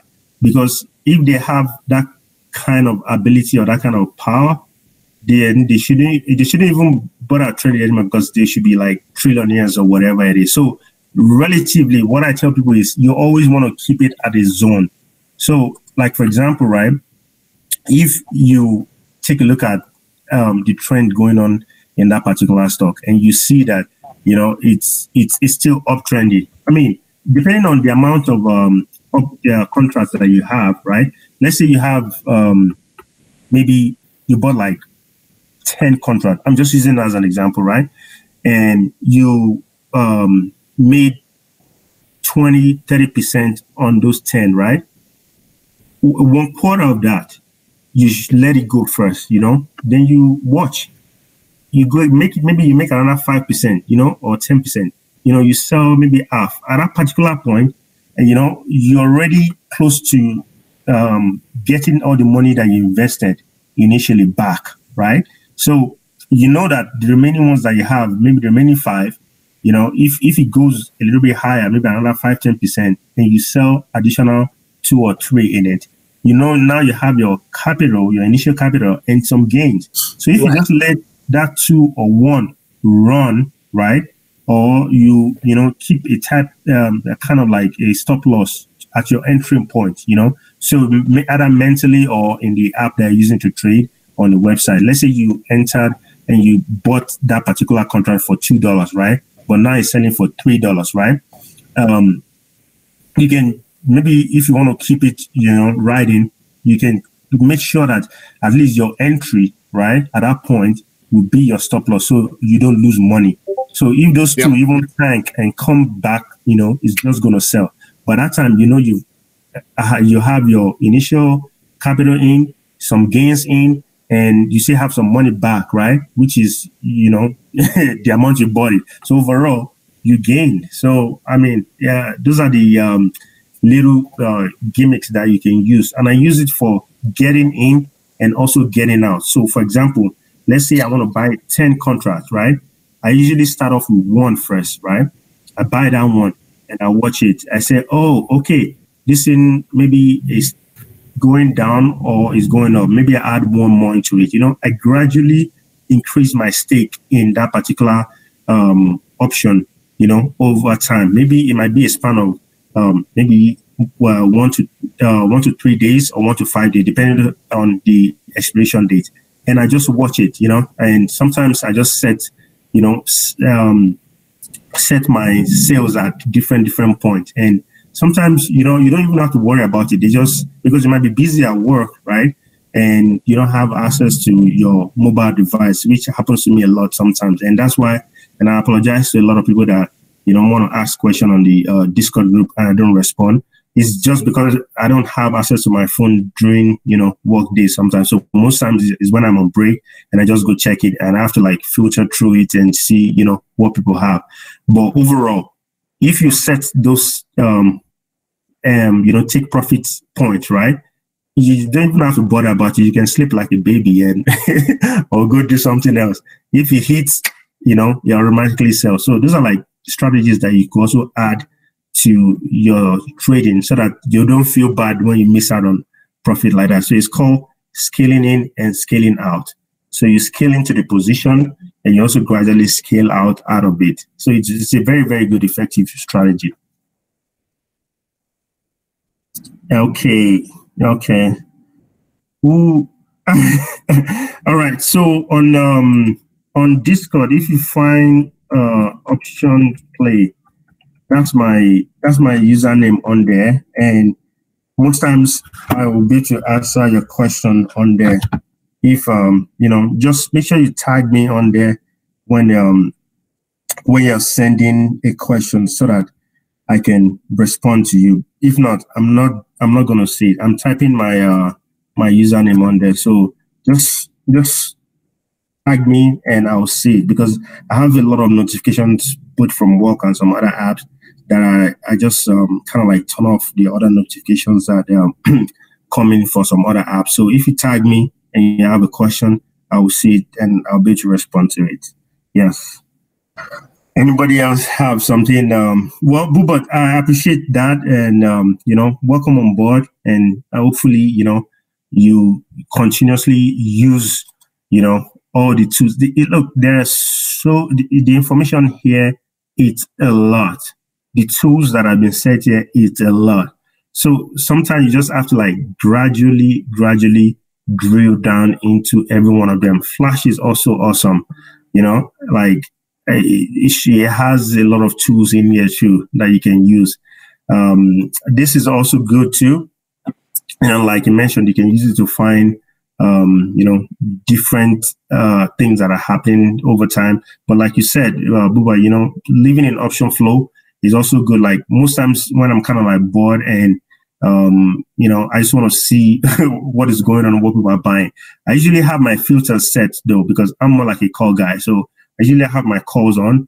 I look for mostly things that are in the money and volume, greater than open interest. So this kind of drills down what comes into option flow. But this is just personal opinion. You can use it without any filters and just see what is coming in.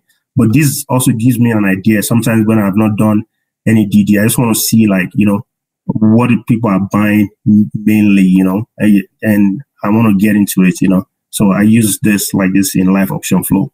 So that's pretty much how I use some of all these wonderful, tools that we have on here.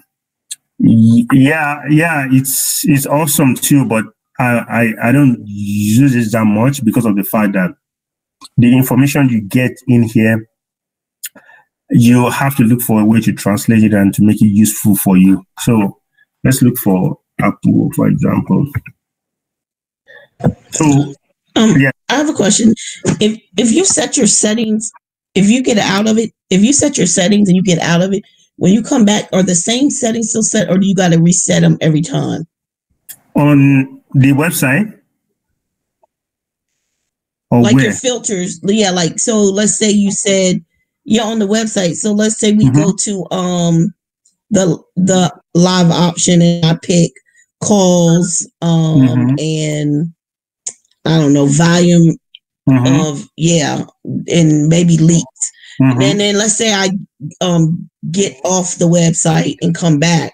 Would that setting still be set, or do you have to reset it every time? Yes. Virtually every time you click on a new stuff and go back there, you have to put it back in there.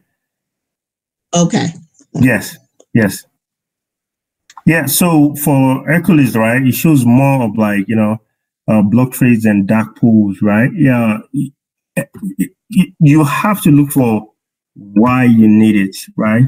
And or to see, who are the people buying stuff and how much they bought. But honestly, I don't spend too much time in here because of the fact that the other tools here, they pretty much give me what I'm looking for. So this, it's a fun thing to look at, but it doesn't really kind of like add much to my own DD process. So, but it's there for you if you want to use it.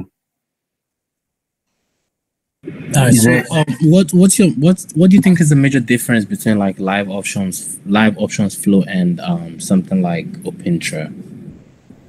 Okay, so this basically, as you know, it's data from what's going on, what people are buying, and constantly, it's always, from the name, live option flow is constantly changing. Like if today was, if we had this during the period where the market was open, you see everything just keeps popping in. It's over like a traffic database for options, right? Right. But when you come to OpenTra, right, what you're looking for basically is all over here. Intraday scanners, like this is what it is, and it gives you all these signals that you want. This updates too, but I specifically will tell people to use this with some kind of filters at the back of their mind. So what are you looking for? Are you looking for, options with low IV or high IVs, right? You need to know what you're looking for you to actually come here. Or you're looking for, cheap, options that you want to get into. It's all here. So instead of scanning through, like, how many pages? Hold on. Let's pick today. Let's see. Instead of scanning through, all these long pages, right?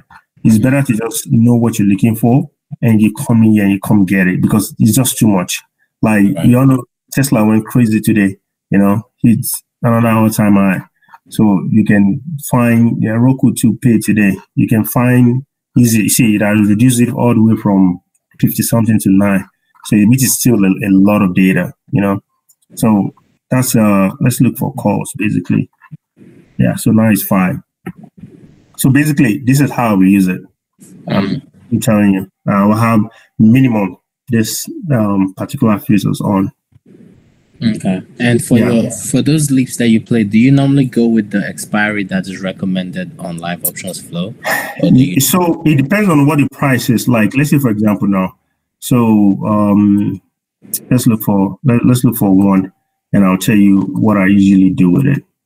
Come on. And take out puts. You have puts highlighted. Yeah. I saw it, and I was just like, I was already clicking on it. Okay, volume and leaps, right? I usually start from the cheap ones. So, for example, right, looking at this one right now, this is the one. I don't know what ticker that is. I don't think I know what it is.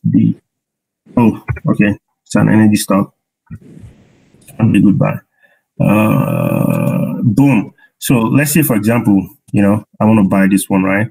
Mm-hmm. It's $78 right now for something that's going to expire in April, right?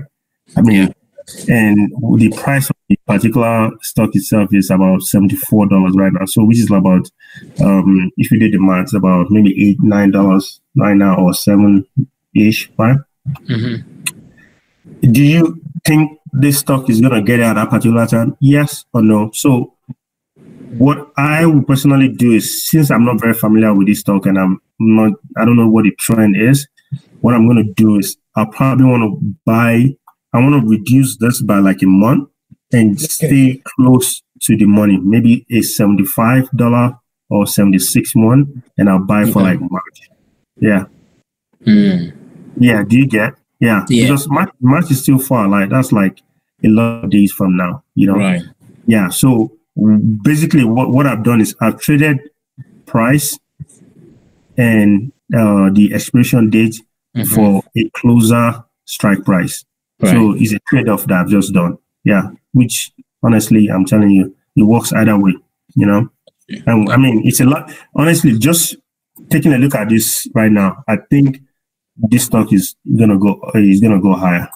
Like let's look at this guy's this and see what happened. Oh, what do you want me to? What part would you like me to repeat on it? When you were showing how you did your different call, like you just said. Yes. So I said like this particular. Okay, let's do something. Hold on.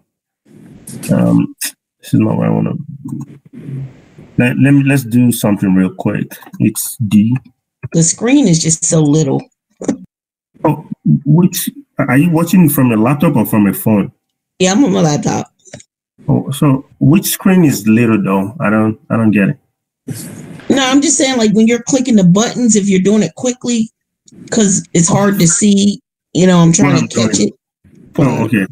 Yeah, but I think this has been recorded, so you can always go back and replay it. So, 78. Boom. You see, right now, February. Let's go. So the projection for this right now for end of February is around $78. And I said I would trade my the price that I'm buying and the expiration date for a closer one, right? And I said that I was going to buy something close because I buy like a $75 or $76 or even $78 strike price for March instead of April. Right. So that will still get me around almost the same price. Let's see if I can find that particular underlying stock and see Dominion Energy trade options. So let's go for like March. Okay, so they didn't even have one in March. So let's see February. So the February 75. Okay, so 77.5 call is about $1.13 right now, which is like it's like just a little, maybe like 20 cents, higher than this. But the April 16 one, which is what is being recommended here for 82.5, is actually selling for 75 right now. So will it get there? It can. It cannot. It may not get it. So like I said, I would trade, and this is just personal thing. I would trade, spending a little more money and reducing this by like a month and getting a closer strike price, just because I don't know this stock very well and I've not traded it before. Right. Yeah. But for stuff like Apple, Facebook, Amazon, those ones that go crazy all the time, you might as well just go. See, they have a long lip on this right now, which is a good one. It's just $2.3, and the price of the stock right now, I think, is about it's about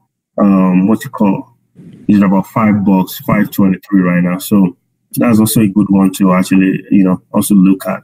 So those are like little things that you can do. You can have a trade-off from what the data is representing and just, get a closer strike price just in case, because you always want to be in the money, honestly. Right.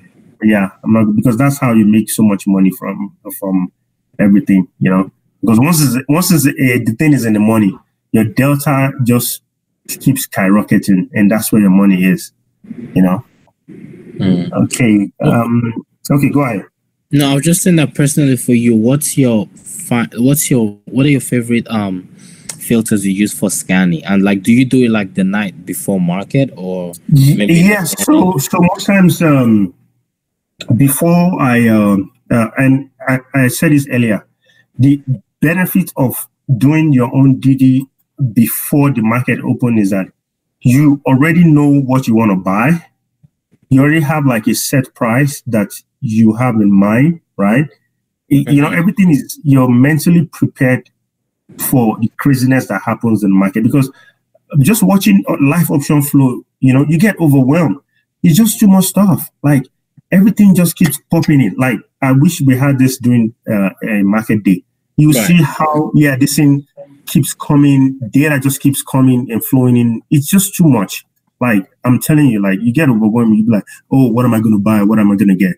But if you've done the TD like a night before you trade, and you already kind of like, set your, look, 752. That's a lot of pages to look at in one day, So if you already set up your mind on what you want to do from your DD initially, right? You've checked the charts and everything, you just, either wait for it to maybe dip a little bit more, because sometimes when you pick out certain tickers, right, and certain price from the closing price of yesterday, by the time the market opens the next day, the price might be a little bit higher or it might be lower. So you just want to wait, either get it at a cheaper price, which is awesome because you're getting a discount, or you just want to wait for another dip for you to just get in, but you're mentally prepared for what you want to buy. Fine. Bullseye is going to allot, some other stuff, right? But you're not going to get yourself too, crazy about, all the alert, because I know there was a question asked earlier that, what do we get in? See, FSL did well today. Like it went up really, really, really, like a lot. So like the options were doing around 200, 300%, depending on what you buy, right? But if this wasn't on my list, but I want to get in and just do like a quick day trade and make some money, why not?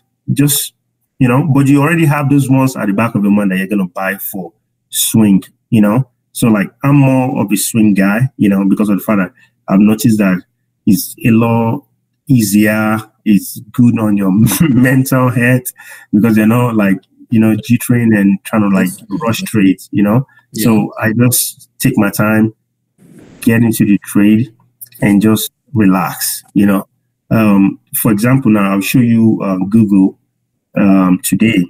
When the result for the Georgia didn't happen, right? Right. Google fell like crazy. Let me go to the 15 minutes. Let me see if I can find it for you. Okay, so I think I got into Google around here. I just bought a quick. There was I saw a contract that was selling for around 1,400 yesterday. It was selling for $1.10 today when the market crashed. So I'm like, this thing cannot go lower, because I quickly came in here and I checked and I'm like, this thing cannot go lower than this. Like he's going to reverse at one point. Right. Can you imagine? I got in around this particular point, and within 5, 10, let's say 20 minutes, he started, printing money. I'm like, oh, wow. Okay. Let's see where this thing is going to get to. I sold around like 400 something I paid like, $155 for. I sold for like, I think 300 or 400, right? Around that price. I can't remember. But could you imagine that this thing still kept on going? It went as high as, I think, 655 or something. So if I stayed maybe like 10, 20 minutes more, I made maybe $100 or $200 bucks more. But it wasn't my plan. initially. Right. So yeah, I just wanted to like, I saw an opportunity, and I had, I was like, you know what, let me see if I can make some quick bucks on it. And I got in, made some quick bucks, I sold it, and I forgot about the trade. But the ones that I was, more, ready to get into, I left those ones. So this was a day trade for me. Yeah. So, that's good. I actually wonder if there's a way to find those kind of contract, like something where it's like, okay, look at the contract change. Maybe it was really expensive. I would say it's difficult to find something like, because you don't know day in, day out. Like tomorrow now, it may be something else that's going to drive the market high or low. Yeah. Today it was the election in Georgia, and with the fact that a lot of tech symbols were just attacked today, like Facebook, Apple, Google, and all the big names, they all went down crazily in the morning. So and at some point, with someone that's been trading for a while, I knew they were going to kind of like, reverse, because people will buy the dip all the time. Right. So yeah, I was part of those individuals that bought the dip, got in, it picked up. I got a certain price point. I was like, thank you, Google, bye. Because I bought a quick one. So let me go back to that question that was asked earlier. So how do you pick what to buy? So I bought one that was going to expire on Friday. Yeah. So because of the fact that I knew at the back of my mind it was a day trade, I knew I was going to sell like as soon as I get to a certain point. So, as I set the price, I was like, you know what? Let me see if I can make like $200-300 on this. And I just set the price. I think I really just put the phone down for like 5-10 minutes, and I got the alert that this thing executed. I'm like, oh wow, okay, nice, thank you. Yeah. And I watched it for a little while, and I saw that if I had not set that price, I could have made maybe an extra 100 or 200. But it was just one contract that I bought. If I had like 5-10, maybe I could have just set it at a different price point. But I was just messing around that day. Yeah, today. So that was just it. Oh, okay. Yeah, makes sense though. Makes sense. Yeah.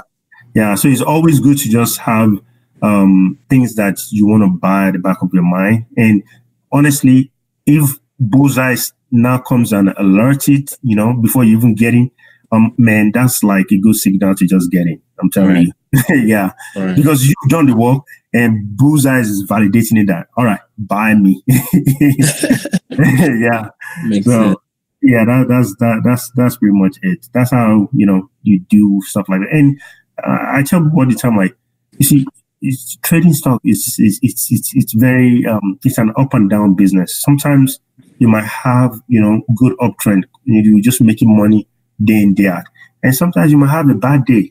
Just re-strategize, see what you kind of like did wrong. What was in your favor, what was not in your favor, and you learn from me, and you move on. We have over 300 something days to trade. I mean, if as long as your profit is higher than the losses that you're having, then you're good overall. Yeah, people are looking for all those home runs, home hits. Base hits is where it's at. Steady. Right. 20% there, 30% there, 45% there. Sometimes you may get 80, 90, 100%. So that's an interesting question. What personally, what do you target for, or do you have a target for the percent you want to make off of each trade, or do you just base it on where the sell target is? So once I'm up, generally from 10% upward, I start thinking of planning on how to exit, depending on how much I put in. Like, for example, the one I bought today, I paid $150, for that Google stock, right? And I knew I was going to do a day trade on it. I mean, if that thing had gone the other way, I would have been fine losing $150. You get what I'm saying? However, it started going up. So I said, okay, I want to make 20%. That was my initial target. But by the time I look at the my screen again and look at the app, I was already up about 40%. So I'm like, okay, maybe I can make another 10% more. You get it? But my target was 20%. That's always my base target, 20% upward. So when I saw that I was already at 45%, I was like, okay, it's time for you to set a target. So by the time I was even typing it, the price kept on increasing. So I said, okay, I'm going to set it. I think I set it at, it was 60% or 70%. And it did hit that particular one and it sold. So that was a good win for me. But overall, at 20%, you want to start thinking of getting out. That's just do you have is that 20% for leaps too, or is that just for shorts? For leaps, you want to stay as long as you can, depending on your expiration date. Like I said earlier, if you have a 1 year expiration date, you want to try to hold it to at least half time, for that or particular one. But if you make more money, maybe you're at 100%, 200%, or even 300%. What are you waiting for? Just get out and go find another one, and I'll tell you why. So look at Fubu, for example. This stock, I think me and some of my buddies, we bought it way back around. Oh, I'm on 15 minutes. Let me go back to one day. We bought this as a stock. We didn't get an option in it. We bought it around here, right? When it was about 12 something, right? And we kept it for a while. It kept on going up and up and up and up. Around this particular point, I told a bunch of my buddies that I think I'm done, because this thing has reached, it was around 250 or 300% at that time, or even more. I'm like, I think I'm done. Like, I was seeing all these signals in here, and I was like, no, the RSI was just too high, and I was not feeling comfortable with it. Despite the fact that the analyst even said, oh, it was a $60-something stock or whatever. I'm like, I'm done here. So I sold around this point, right? Some individuals held, right? And I told them, I was saying, this thing's going to tank.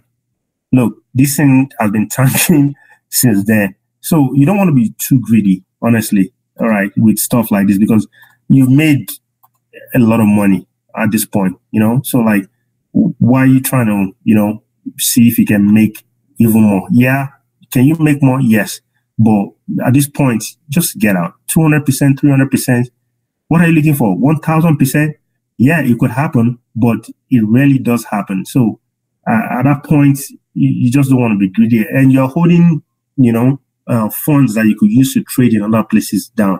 So why not just get out?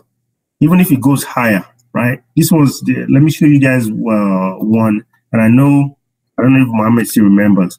JKS, right? There was an alert on it around, I think it was lower. It was around, let me see, where did we buy? I think it was around this point where there was an alert on it for, I think, Bullseye, right? I had a call on it for a month, right? And it started going up. It came up to around this particular point, and I'm like, stop. Don't nibble me. Don't.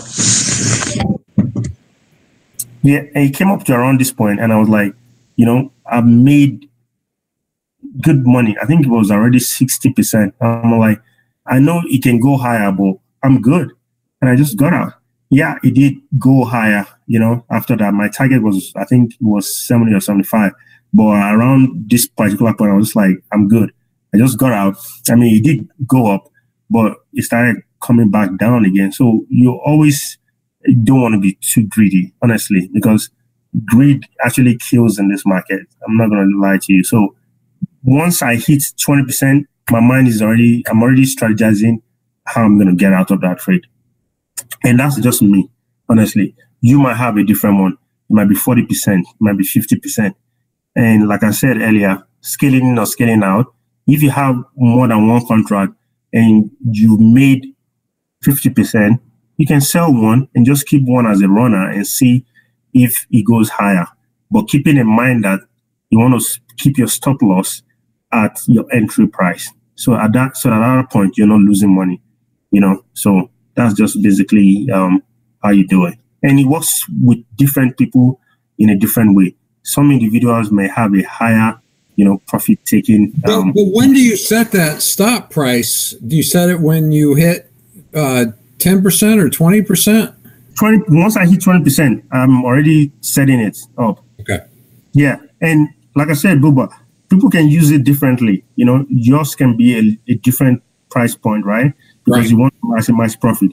But at the same time, winning trades consistently is the key. Honestly, consistent winning is the key, regardless of if it's 5, 10%. As long as you know, yeah. No, I'm 110% with you on that. Specific point. I'd rather win 5% than lose 1%. Yes, exactly. You understand? So because little drops like that, you know, it adds up. Before you know, $100 there, $300, $500, $1,000, $200, $30, $50. By the time you add it up in a month, you're talking about 2, 3, 4, 5 grand extra, you know, from what you're making at your regular job or whatever it is, you know, or maybe you have your own business, you know. By the time you add that up, you know, you're kind of like doubling or even adding more. You can use that to pay bills or do whatever it is that you want to do, or leave it in your account and keep trading within it and keep increasing, you know, your portfolio over time. And by the time you look at it, I mean, there's some people that have 6 figures portfolio. They got there, you know, consistently trading over time. You know, some people have, you know, $500, $1,000 in their account, and they, you know, increase it to, you know, astronomical amount. It's a consistent, you know, profit over time that adds up. So that's just the best thing I can, you know, comment on that. Is there? Yeah. Is there any other person that have anything to share or, you know, ask before we head out?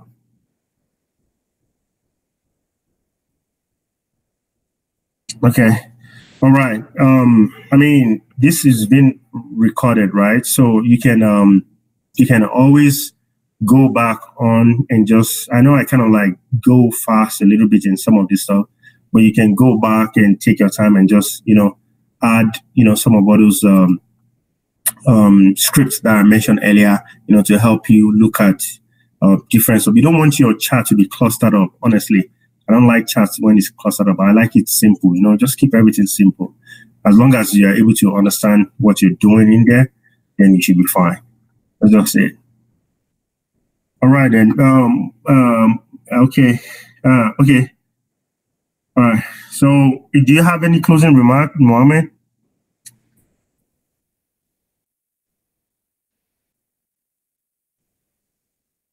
Yeah.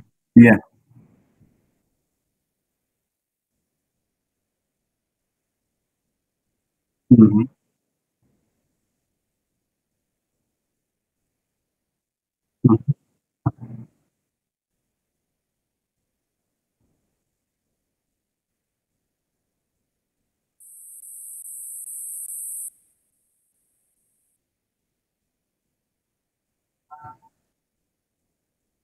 Okay. All right then. Well, if we don't have, you know, any more questions, I want to wish you know, everyone, you know, a wonderful trading year. I hope you all make a lot of money with all the tools that you have now, you know, and you know, just overall, just be trading is an art. That's what I tell people all the time, is an art. And once you are able to master it to a certain extent, everything just comes to you naturally, you know, because I personally don't like teaching people how to trade, but I want to talk more about a process of trading, because you can apply it to anything, virtually anything. Look, everything that we've mentioned about, I don't trade crypto, right? But everything that we've talked about, right? You can literally apply it to even crypto trading, because it's a process. You can apply it to stocks, crypto, or even Forex, you know? So that's just the beauty about learning processes than, you know, learning, you know, just to trade. That would be my own closing.